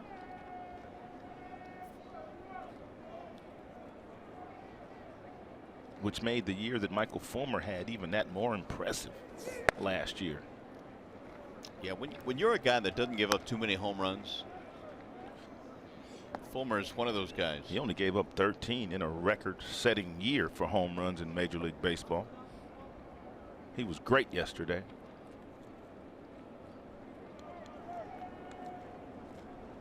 Now Liriano with the 1-1. It is outside. 2-1 on Lucas Duda.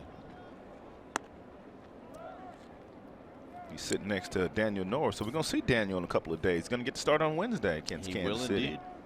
Looking forward to that. Did he draw Danny Duffy? I know Duffy's pitching in this series. Yep, he did. Skied third base side. Candelario on the run, still going. Foul ground. Can't get there. And Danny Duffy was their opening day starter.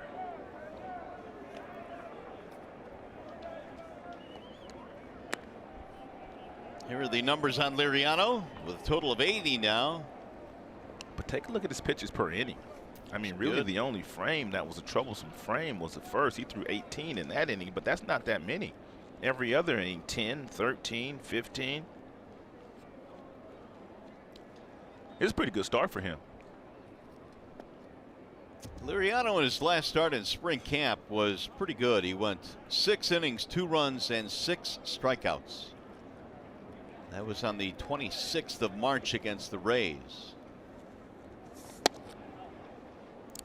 Fastball still 92 to 94 with a lot of great movement on it. This is a good sign.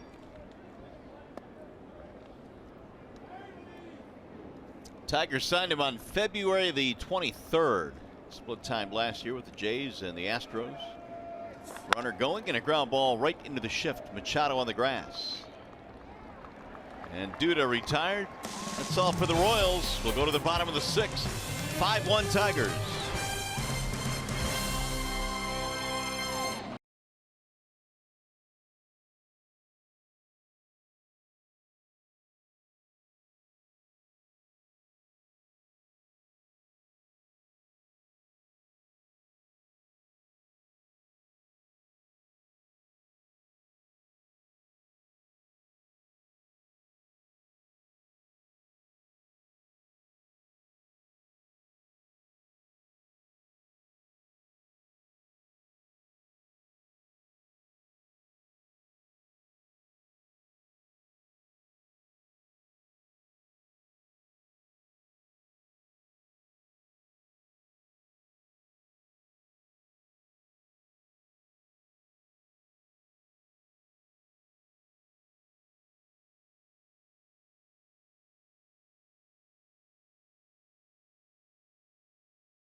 Break is brought to you by Jeep. It's a big year for Bryce Harper, and yesterday against the Reds, he had his first 2 homers of the year, a solo shotty in the 6th off Sal Romano. Then in the 9th, another no-doubter, 425 feet of distance in that to put the Nats up 6-3.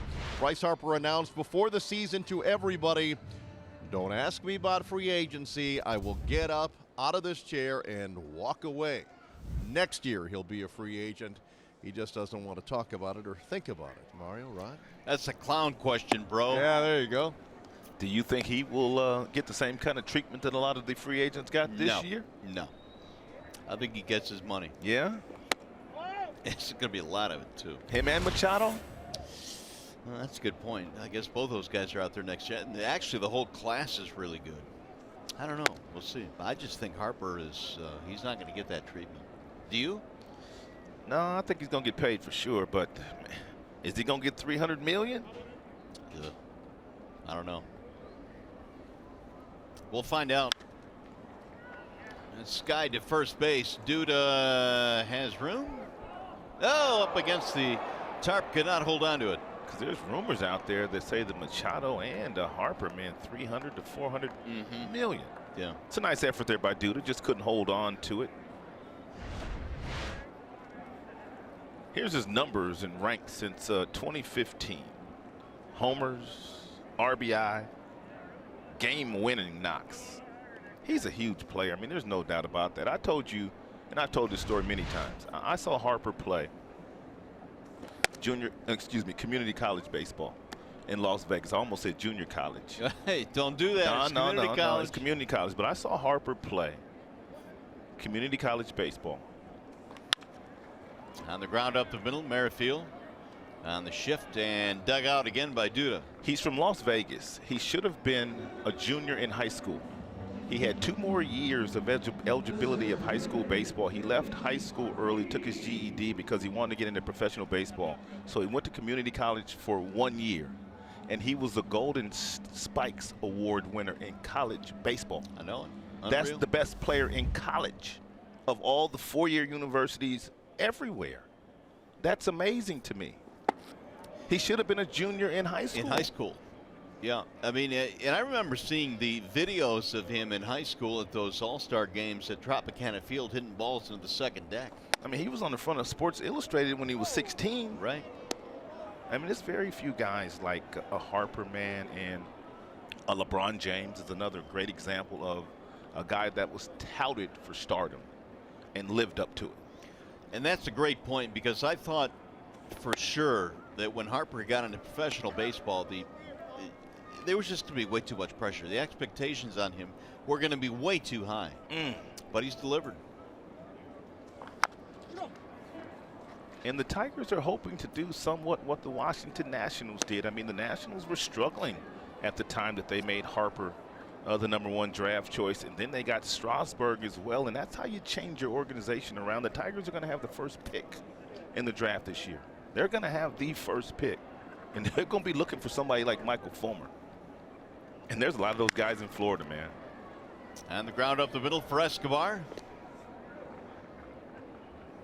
2 away. The Tigers will be looking for Harper or Strasburg or Michael Fulmer when they pick first. There is the draft order for the June draft this year. Tigers, then San Francisco, then the Phillies. Matt Anderson had the, or was the first overall pick last time the Tigers had it back in '97. It has been a while since the Tigers have gone #1 overall. That's into shallow center field. It's going to be playable for Orlando, and Hamill has a 1-2-3-6.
Montgomery Tigers did a wonderful job in the 5th inning. They jumped on a lot of those high fastballs that Hamill had been getting away with earlier in the game. Castellanos got one. Jamer got one. Victor, his was really good up top, and that's how they were able to score 4 runs in that frame.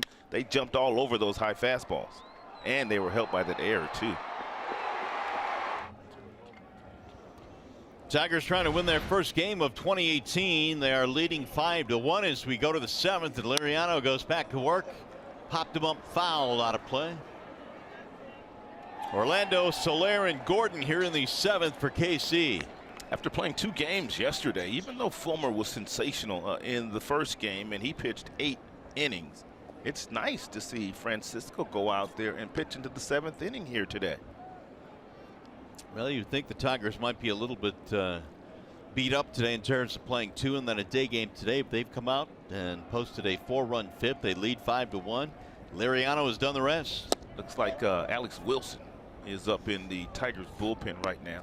Boy, was he good on the first game of the year. Yeah, I spoke to Alex a couple of days ago. He was disappointed in the end result, but man, all you could do is applaud the effort that he gave. Gave up that 3-run homer late, but he had gone, what, 60-some pitches? Actually, that's Jimenez up in the bullpen.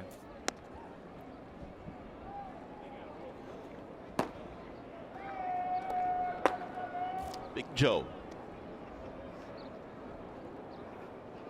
2-1 on Paulo Orlando.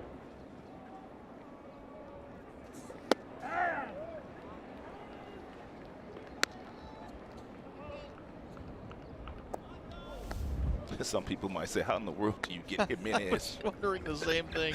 And I Alex, just didn't want to say it. how in the world do you get Jimenez and Alex Wilson mixed up? That's what happens when you're 58 years old. You're trying to look through this glass and you're looking way down there. You just don't get a good look.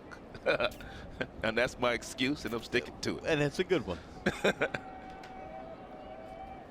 Here's the 2-2. On the ground to the second baseman, Machado. Orlando is down 1 gone. Well, looking for a great volunteer opportunity? We've got one for you. Come on down to Comerica Park on Sunday, April 29th. Help out with the I Ran the D 5K presented by DTE Energy. If you'd like more information, and if you'd like to volunteer for this great event, go to foxsportsdetroit.com. 1 gone here in the 7th. Here is Soler. He looks at a strike.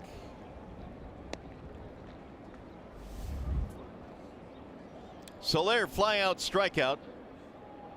He had himself pretty good spring training in terms of power. 6 home runs for the Royals in spring camp.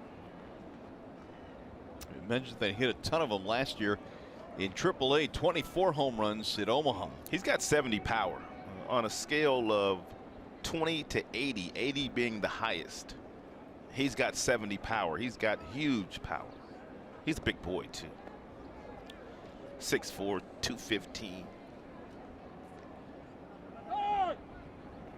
However, dating back to last year in the major leagues, he is 0 for his last 28 big league at-bats. 28. The 1-1. That'll bounce in, 2-1.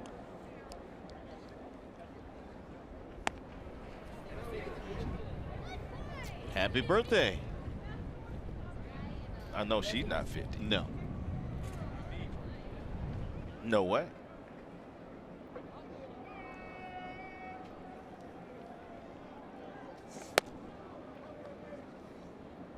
If she is, man, she is a young looking 50. Right. 3-1 on Soler.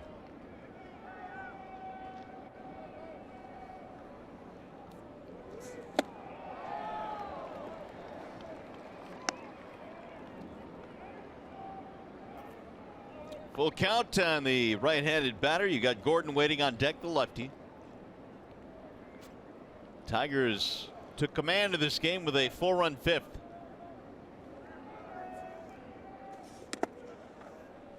That'll get away from McCann. It's going to be ball 4. That's only the 2nd walk of the game for Liriano. He walked the first batter of the game, John Jay, and that's been it. Here's our Xfinity high-speed pitch on Francisco Liriano this afternoon. 94, a low of 79.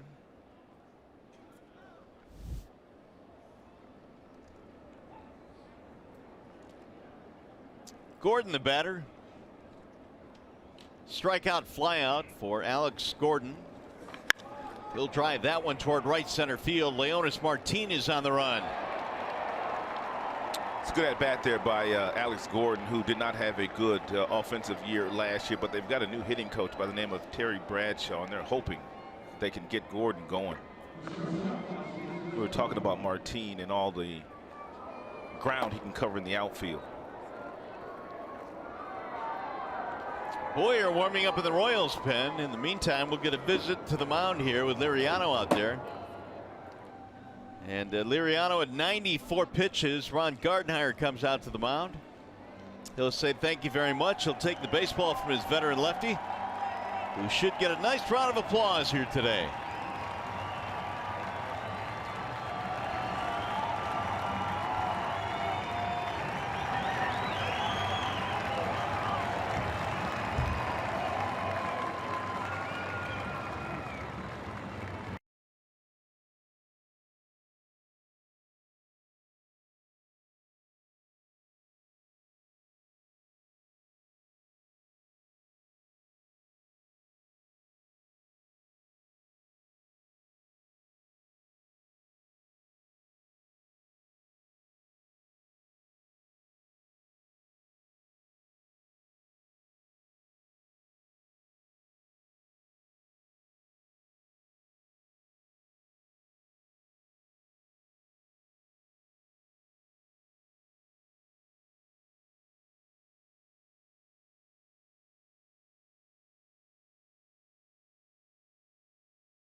Liriano, here are his numbers today. He's still responsible for the runner at first base, but pretty good run. This is what I like right there. Only 2 of those. He had an issue at times in spring training with a little bit of wildness, but I just love the fact that he attacked the strike zone today and he moved his pitches around. He induced a lot of soft contact off the bats of the Royals. Great afternoon for Liriano. Tigers going to the bullpen now. Jimenez will come in and he'll face Alcides Escobar. Escobar's had a big day, double and a triple. 2 of the 4 Royals hits. And Jimenez throws strike 1. And Joe's got a power arm.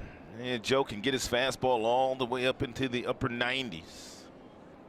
In 24 games last year, the opponents hit 356 against Joe. Those numbers will go down, that's for sure. He's got real good stuff.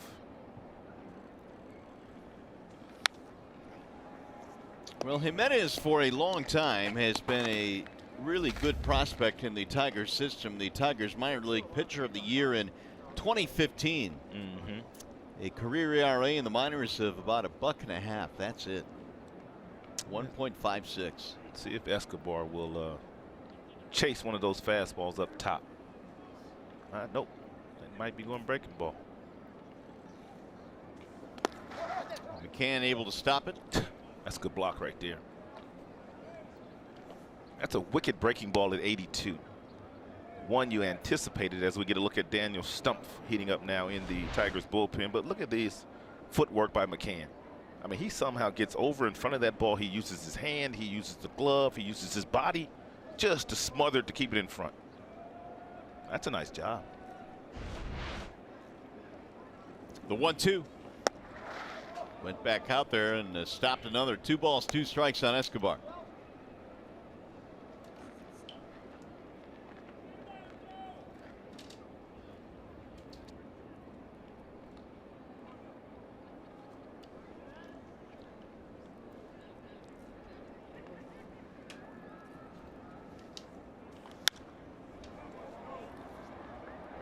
Escobar doubled and scored in the third. He tripled in the fifth inning, but they stranded him there with 2 outs.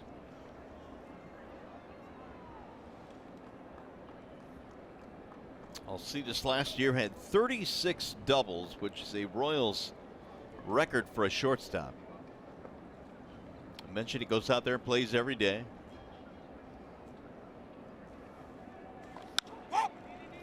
Popped up, shallow center field. Martin coming in. And Jimenez gets the final out of the inning. No runs, a walk, 1 man left. Coming up, the Consumers Energy 7th inning stretch. Tigers have the meat of the order coming up.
KCA Energy, know your own power, and Miguel Cabrera's power was on display last night against Pirate starter Chad Kuhl. 94-mile-per-hour fastball away from Mickey.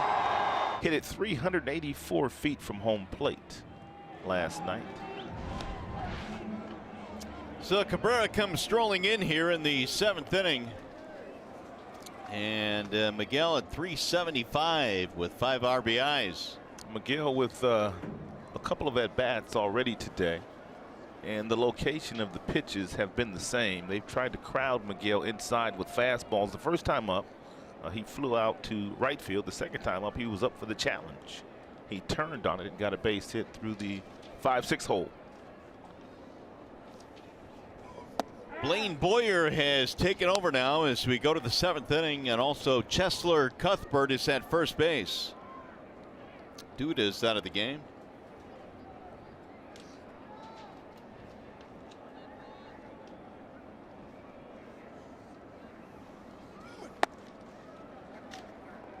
One ball and 1 strike.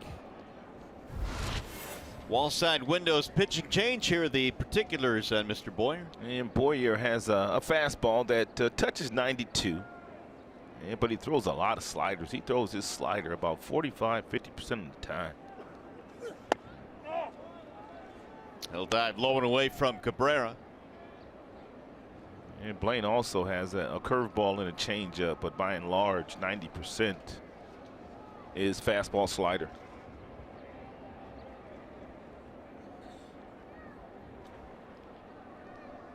Boyer signed as a minor league free agent.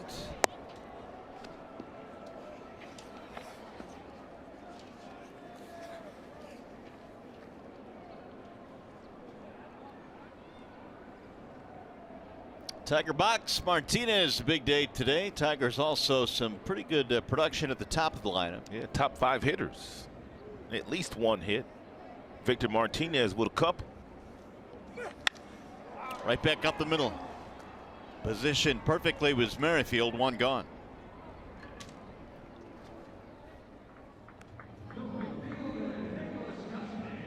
Hey, the Tigers battle the Yankees on Saturday, April 14th, 1:10 p.m. First 10,000 fans receive a free April in the D Skyline beanie, courtesy of Fox Sports Detroit. If you'd like tickets, call 866-66-TIGER or go to tigers.com. Even the outs are coming off the bat hard of Miguel Cabrera. Yeah, that was a good swing right there. It was a fastball inside. Miggy pulled his hands in nicely, and he caught it right on the barrel and whistled that ball right to second base.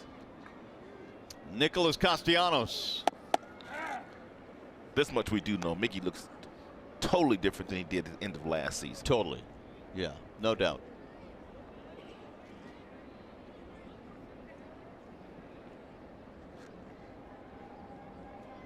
Shifting on Nick to the left side of the infield.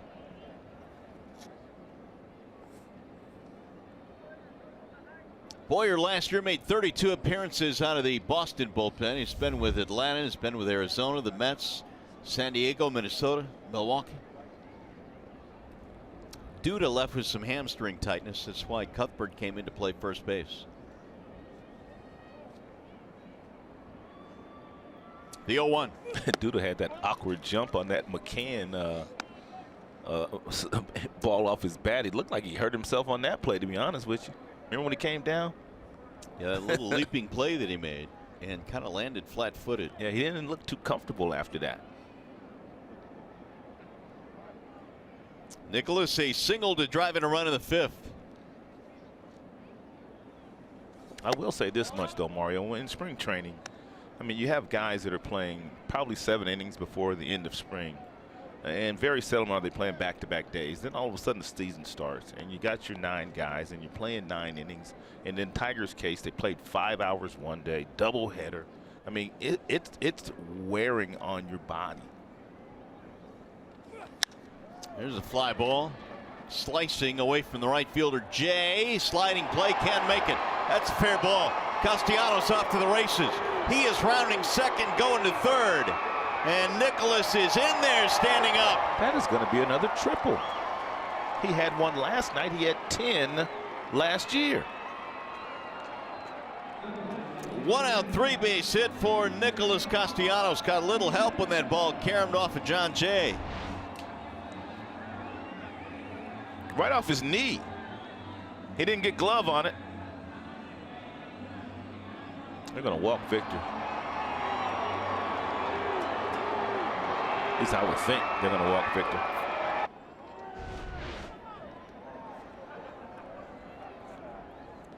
Well, Martinez, if they did, you wouldn't be surprised. A single, a double, 2 RBIs.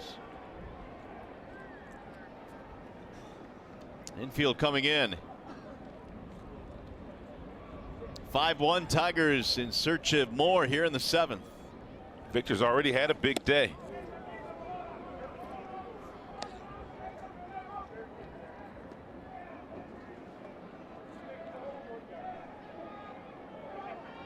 And Victor in his career is 0 for 6 against Boyer. That'll change.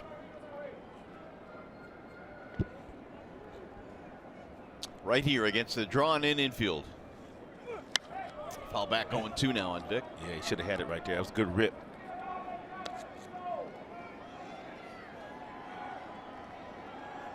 Tigers offense now with a total of 8 hits.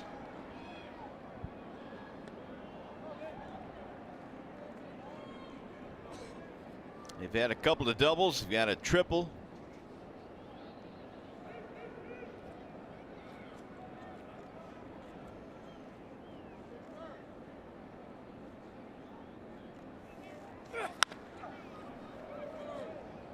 Two, the count stays on Martinez. Hamill went 6, gives way to Boyer here in the 7th.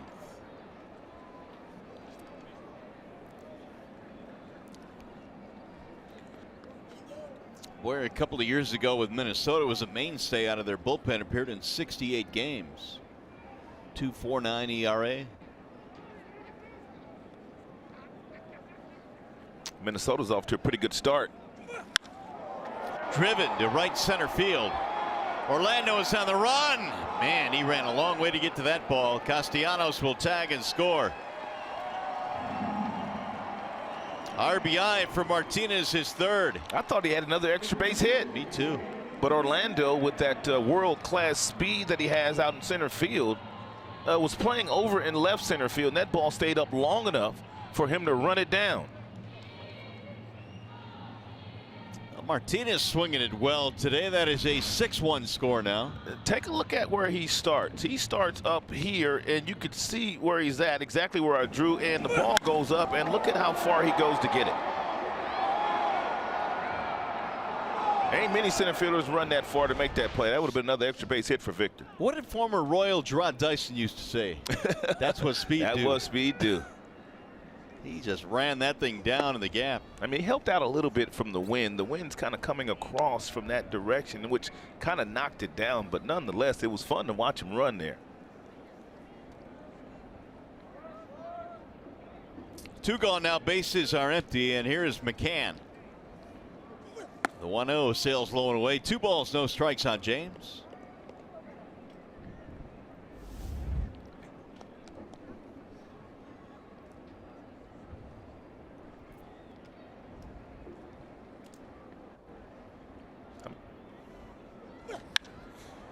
Whistled foul down the right field line.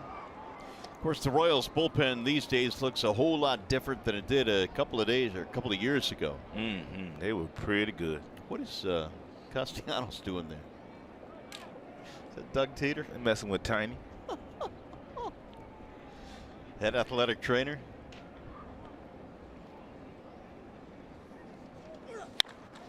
Pulled foul down the left field line. Kevin Rand, who was the head athletic trainer since what, 2002, I believe. He'd been there, 2002, yeah, long time.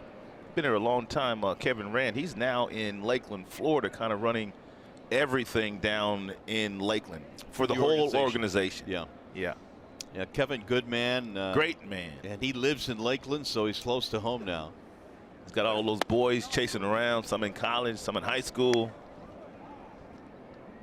And so Doug Teeter takes over as the head athletic trainer this year for the Tigers. Douglas? Doug Teeter's got a son that is a big-time football prospect. He is down in Florida. He's gotten some really good offers already. Zach Teeter. Ooh. Have you seen him lately? I've seen him, man. He is a big boy. He's quick. He's a lineman. He's going to be a good one. Michigan State looking at him? Michigan State's looking at him. Trying to extend an offer. That'd be nice. I know Cal's in on him. Some other schools. He's already got scholarship to Cal. Yeah. That'll help out Papa, though. Boy, that pocketbook, man. That college education. Talking to Doug, man. That's the biggest thing right there. That's going to get through somehow, some way. They had him played to pulled, and he's seeing-eye single for McCann. How does the seeing-eye single get through the infield, the left side of the infield, with 3 defenders on it? That would be Merrifield and Cutbirth and also Escobar. Good pitch by Boyer. Got the ground ball. Somehow it got between the two. Very seldom you see both guys leave their feet and neither guy can make a play. That'll bring up Mikey Matuk.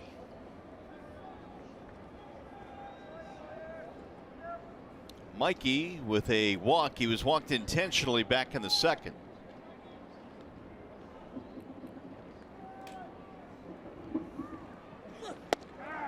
Strike 1.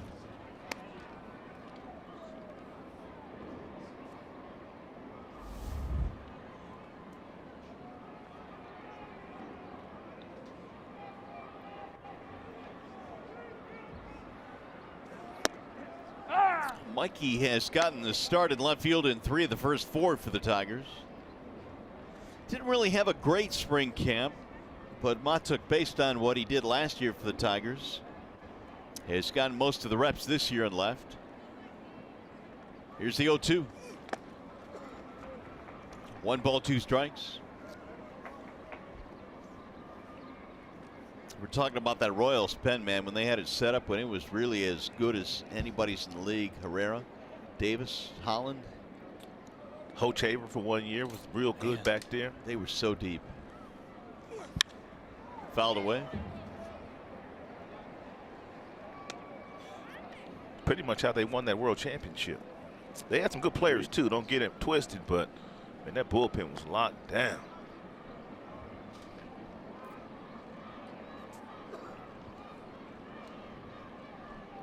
One and two on Mikey Matuk. Tigers have added one more here in the 7th. They lead 6-1.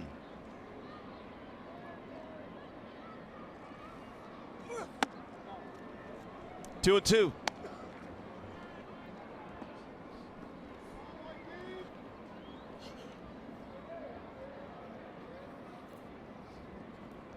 I'm assuming that's maize and blue, the blue part.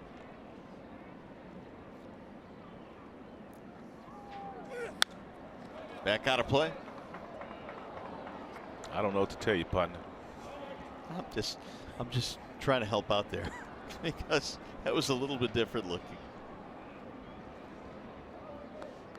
There you go. There's the maize and blue.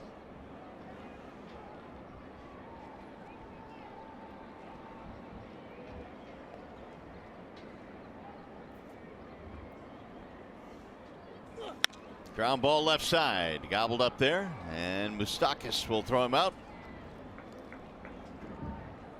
That'll retire the side. Tigers add one more as we go to the 8th. You're watching Tigers baseball, presented by Bell Tire.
Snack. Hi guys.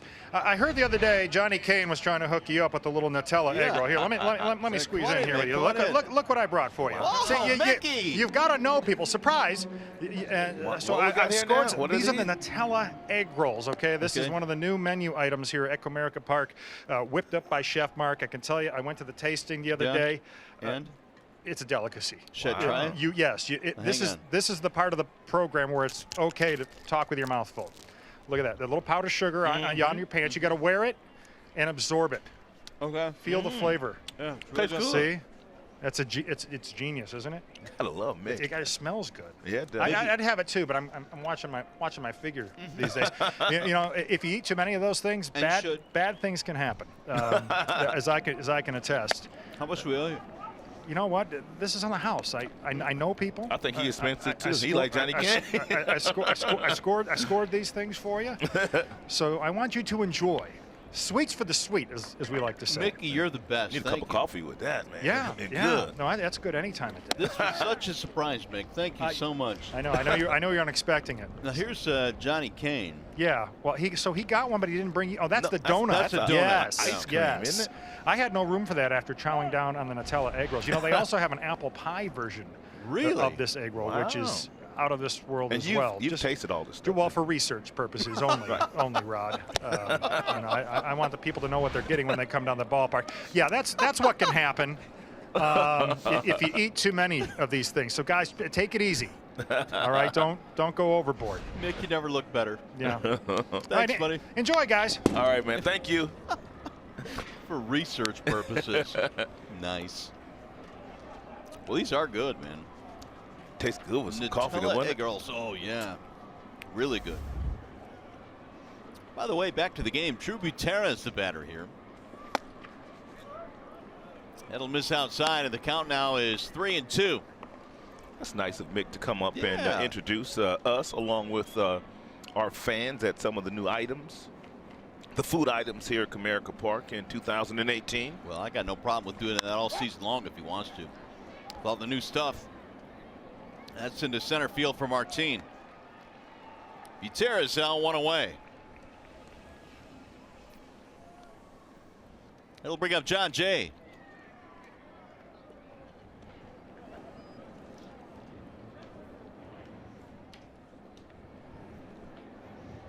Ron Gardhire coming up. He brought in Jimenez in the 7th, got an out there, gets an out here in the 8th. That's going to be it for Big Joe. He'll depart the scene, pitching change, and we'll be back.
Raise your expectations of what a bank could be. Come to Comerica, your Metro Detroit Chevy dealers. Visit ChevyDetroit.com. See why Chevy drives the Motor City. And by Wallside Windows, we can do that. We are the factory. Tigers having a good day today at Comerica Park. They lead this one on a chilly afternoon. Fans enjoying a 6-1 Tigers advantage with the big game coming up tonight. John Jay stands in. Tigers going to the bullpen as Daniel Stump comes in to replace Joe Jimenez in a Wallside Windows pitching change. And Daniel Stump, a real good left-hander. And for the Tigers last year in 55 games, a 3.82 ERA. And he had some stretches, Mario, late in the season from like July all the way to September where he wasn't giving up anything.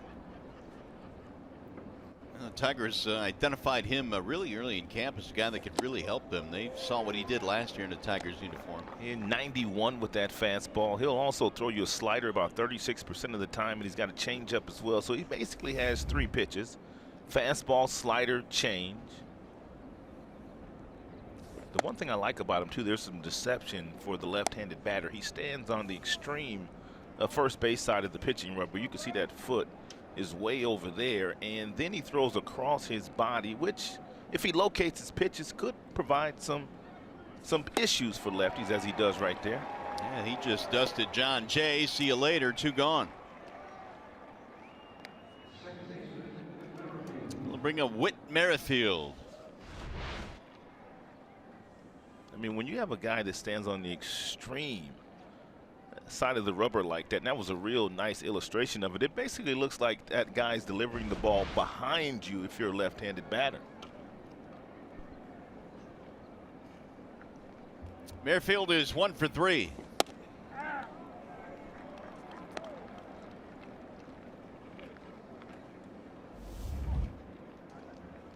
Singled in the 6th inning.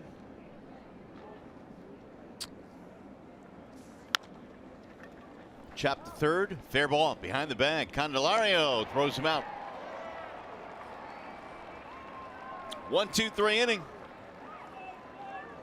7.5 in the books. That's played by Candelario deep behind the bag. All Tigers today, 6-1.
Astros and Rangers. Garrett Cole made his first start as an Astro yesterday since being traded away from the Pirates in the offseason. 7 innings, 1 earned run on 2 hits. He fanned 11 Rangers, and the Astros won 8-2 in Arlington. And Garrett Cole off to a sizzling start. That stuff he was featuring yesterday, absolutely filthy. He got all the way up to 99 miles an hour. Man. Well, here is Kelvin Herrera. He can get up to 99 as well. He will face Nico Goodrum. You are of the opinion that Mr. Garrett Cole could win the Cy Young this year. I am. I really am. His stuff is unbelievable, really. And then when you add in just how good the Houston Astros organization is with analytics, and Justin Verlander even talked about it. When he went over there, Verlander talked about some things that he learned from them in Houston that allowed him to do what he did while he was in their uniform. I just think Garrett Cole, with whatever it is that they're going to get him to focus on, I think he has a chance to be the Cy Young Award winner in the American League. They're loaded, to be sure, in that rotation for the Astros. Warwick Soppold warming up for the Tigers.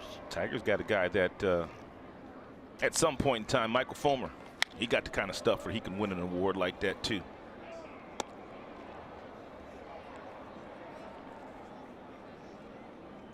Fulmer showed off that stuff again yesterday, was very dominant.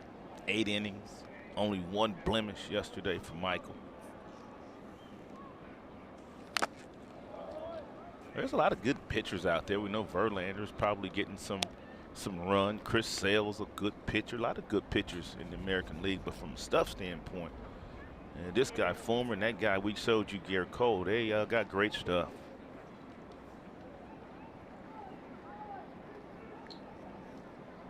We used to kind of pick divisions and rookie of the years and stuff MVPs. like that. Yeah, we don't do that no more. I guess we were bad at it, I guess. Well, that's one explanation. So you got Garrett Cole, huh? Yeah, but that's always fun to do at the beginning of the season. You know, Right. You kind of look back and see who did what and who was close and who wasn't. who changes during the course of the year, you know. Yeah, but you're not supposed to change. Swing and a miss. That's a good pitch. Herrera throws almost 100 miles an hour, and then for him to pull the string right there on a changeup at 88, you see the grip. It's a circle change, and man, that's really good pitch. Royals went with Hamill for 5 innings in this game today. Keller came on in the 6th, Boyer in the 7th, now Herrera in the 8th.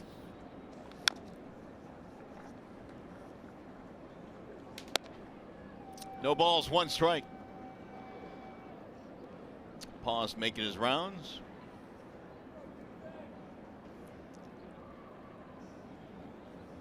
The 0-1. Spins one in there for a strike.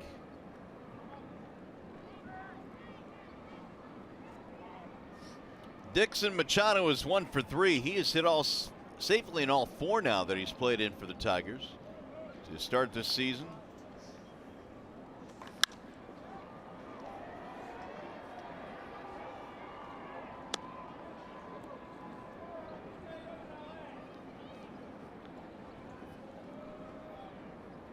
Leonis Martin will be next.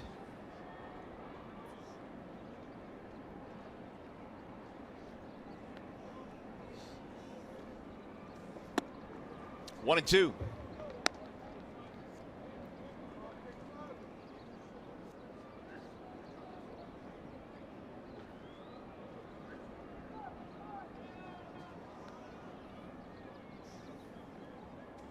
Swing and a miss, and Machado is out on strikes. 2 away. Hey, Detroit Tigers baseball is always live with MLB at Bat. The app will keep you connected every day with live radio calls, video highlights, stats, breaking news, and more. Download MLB at Bat now. It's your #1 Detroit Tigers app. Tigers in pause, enjoying a 6-1 lead this afternoon over the Royals. That's sinking. It'll drop. Base hit. And Martin with a 2-out single.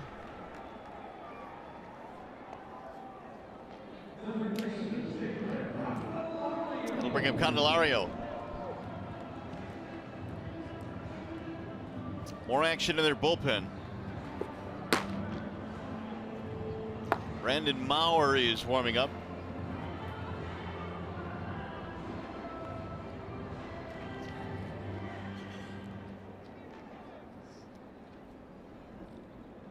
Candy in the ball game, a double in 4 at bats.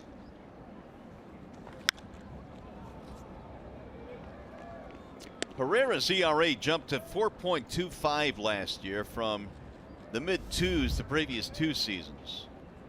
Well, they know he can pitch the 7th inning. He was dominant in that role for a number of years when Wade Davis was closing games for them, but when they gave him the closer's job, he didn't do so well. I mean, and that's one of the things that we talk about sometimes, Mario. There's pressure in that 9th inning. There's a pressure. I mean, there's no one behind you. You're the guy, and some guys aren't better equipped, not for it sometimes. I'm not saying that's Herrera, but they know he can pitch the 7th and the 8th. They're still wondering whether he can pitch the 9th consistently. Well, I mean, he came in the years you're talking about. He came in and appeared in 70 games 3 straight years and had that ERA in the mid-2s. In fact, in 2015, his ERA was 1.41. So, yeah, he was dominant coming in earlier in games. Ooh, just filthy. That change. Got rid of Candelario quickly, and he strikes out the side. 8 in the books. We go to the 9th. 6-1 Tigers.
Call Sam update. We're getting you ready for the Tigers Live post-game show, and you would think the story is Francisco Liriano, and certainly it will be on the post-game show.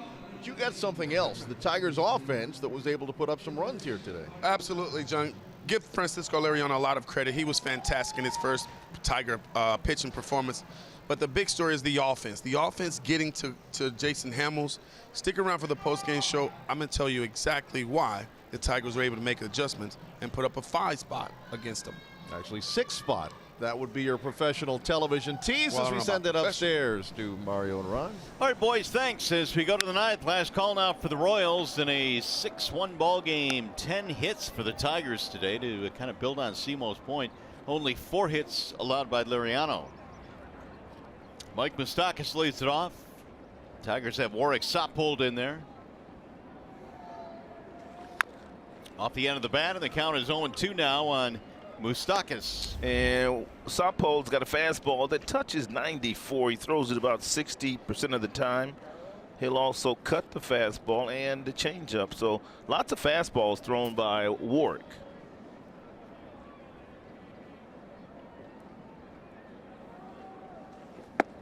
That'll dive low, 1 ball and 2 strikes on Moustakas. Last year, 45 appearances, over 62 innings, both career highs for Saupold, who made a major league roster on opening day for the first time this year. Broken bat to center field for Martin. 1 away here in the 9th.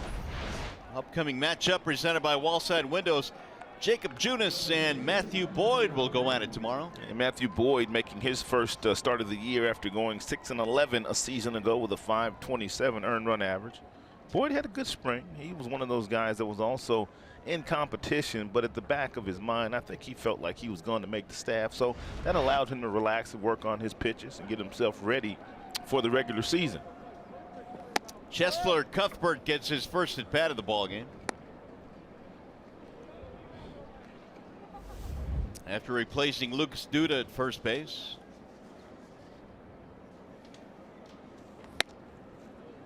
Two and 0.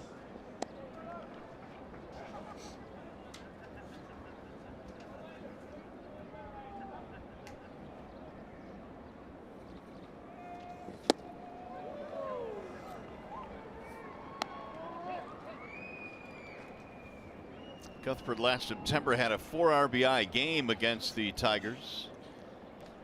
How about 39 degrees right now? It's a little bit chilly the last couple of days here. It's not going to really be a whole lot different the next few days. There is some rain predicted in the area tomorrow. Hopefully it'll stay away. Yeah, tomorrow's not supposed to be a good baseball day, but we'll see. That could change. That'll get through. It's going to be a base hit for Cuthbert. Here's the 1-800 call Sam call of the game. The Tigers scored a bunch of runs in that frame. They scored 4 to be exact, but it was Victor Martinez who was able to get to second base ahead of Merrifield, who bobbled that ground ball off the bat of James McCann. Good hustle by Victor. Tigers were able to score a run because of that.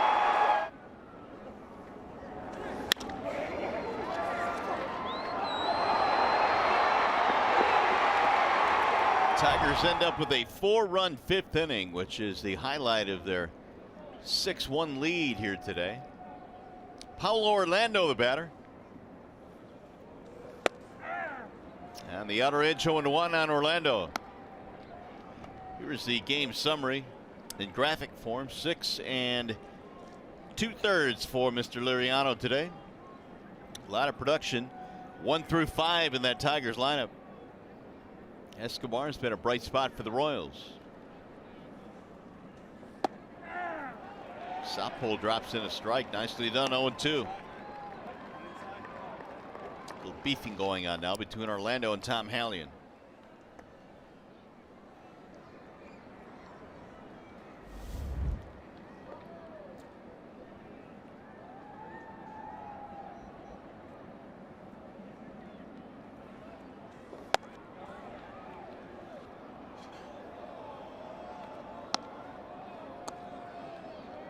Soler will be next.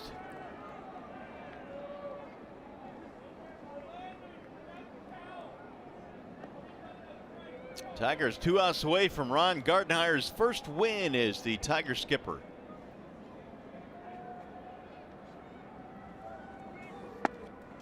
It'll dart low and away, 2-2 on Orlando.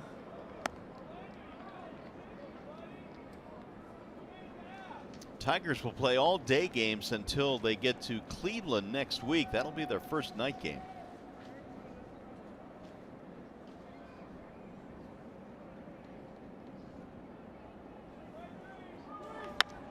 Back up the middle. Goodrum fires to second. One relay is in time. A double play. Did they? They turned that against Orlando.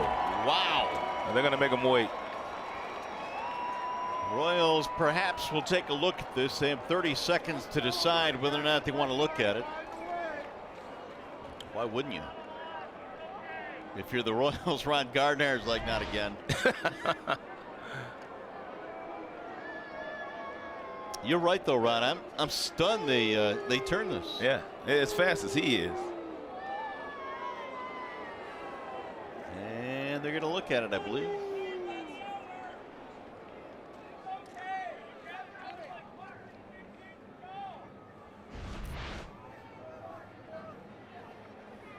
Yep, they're going to take a look at this.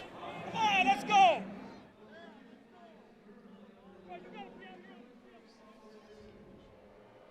So the crew chief is Tom Hallion. And Ron Gardner being made to wait yet again for his first win as a Tiger skipper.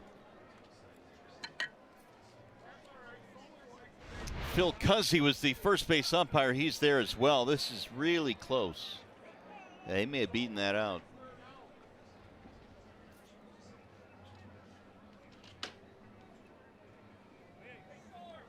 All day games in Chicago? All day games, yeah. Yep. Tigers have 3 day games, and they finally get a 6 o'clock game in Cleveland Monday. You and Gibby gonna be all right? Boy, y'all gonna be able to hit them streets. Wait, easy now. All them night games in Chicago. You running with a veteran now when you run with Gibby now. Yeah, I know it. Huh? We'll be okay. All right. We go to bed at 9. Don't let him keep you up too late. Now they called him safe. So Gardy once again in the losing end. But now he's 1 out away from getting his first win.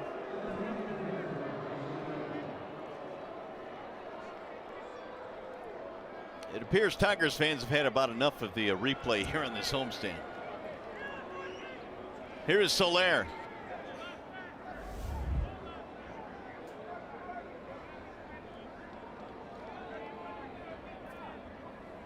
Runner breaks to second with no throw. He'll go in there standing up. So Orlando will pick up 90 feet. 1-0 on Jorge Soler.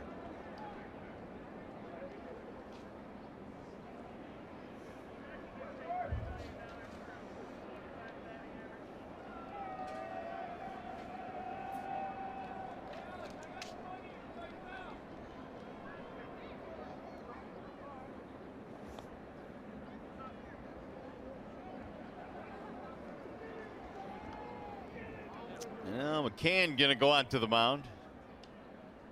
Tigers had all their mound visits remaining, so this is a non-issue.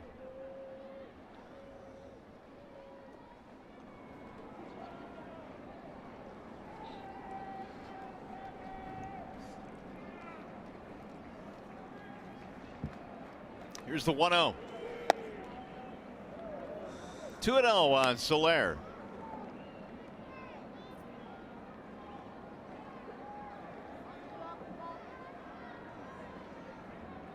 Fly ball, strike out and a walk.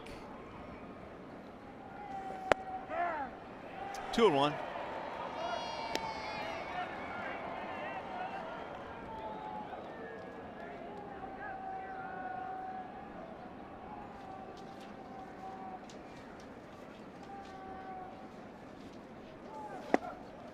Three and one on Soler. Game 2 in this series tomorrow. It's Boyd and Junis, then Duffy and Norris on Wednesday to wrap up the first homestand of the 2018 campaign. Fly ball, shallow right field. should do it. Castellanos squeezes it, and the Tigers have their first win of 2018. Final score is 6-1. Now we send you to the Call Sam Studios. John Keating with Tigers Live postgame. Of course there was a video review involved in the final moments of this one, but the Tigers get that first win, and now we can breathe a little bit. They got it thanks to Francisco Liriano. Craig Monroe's going to tell you how the Tiger bats were able to hammer Nick Castellanos with a nice day at the plate, and Ron Gardenhire has to be delighted, as you'll hear during Tigers Live with Simo and myself, which starts in a moment from the Call Sam Studios on this Monday afternoon.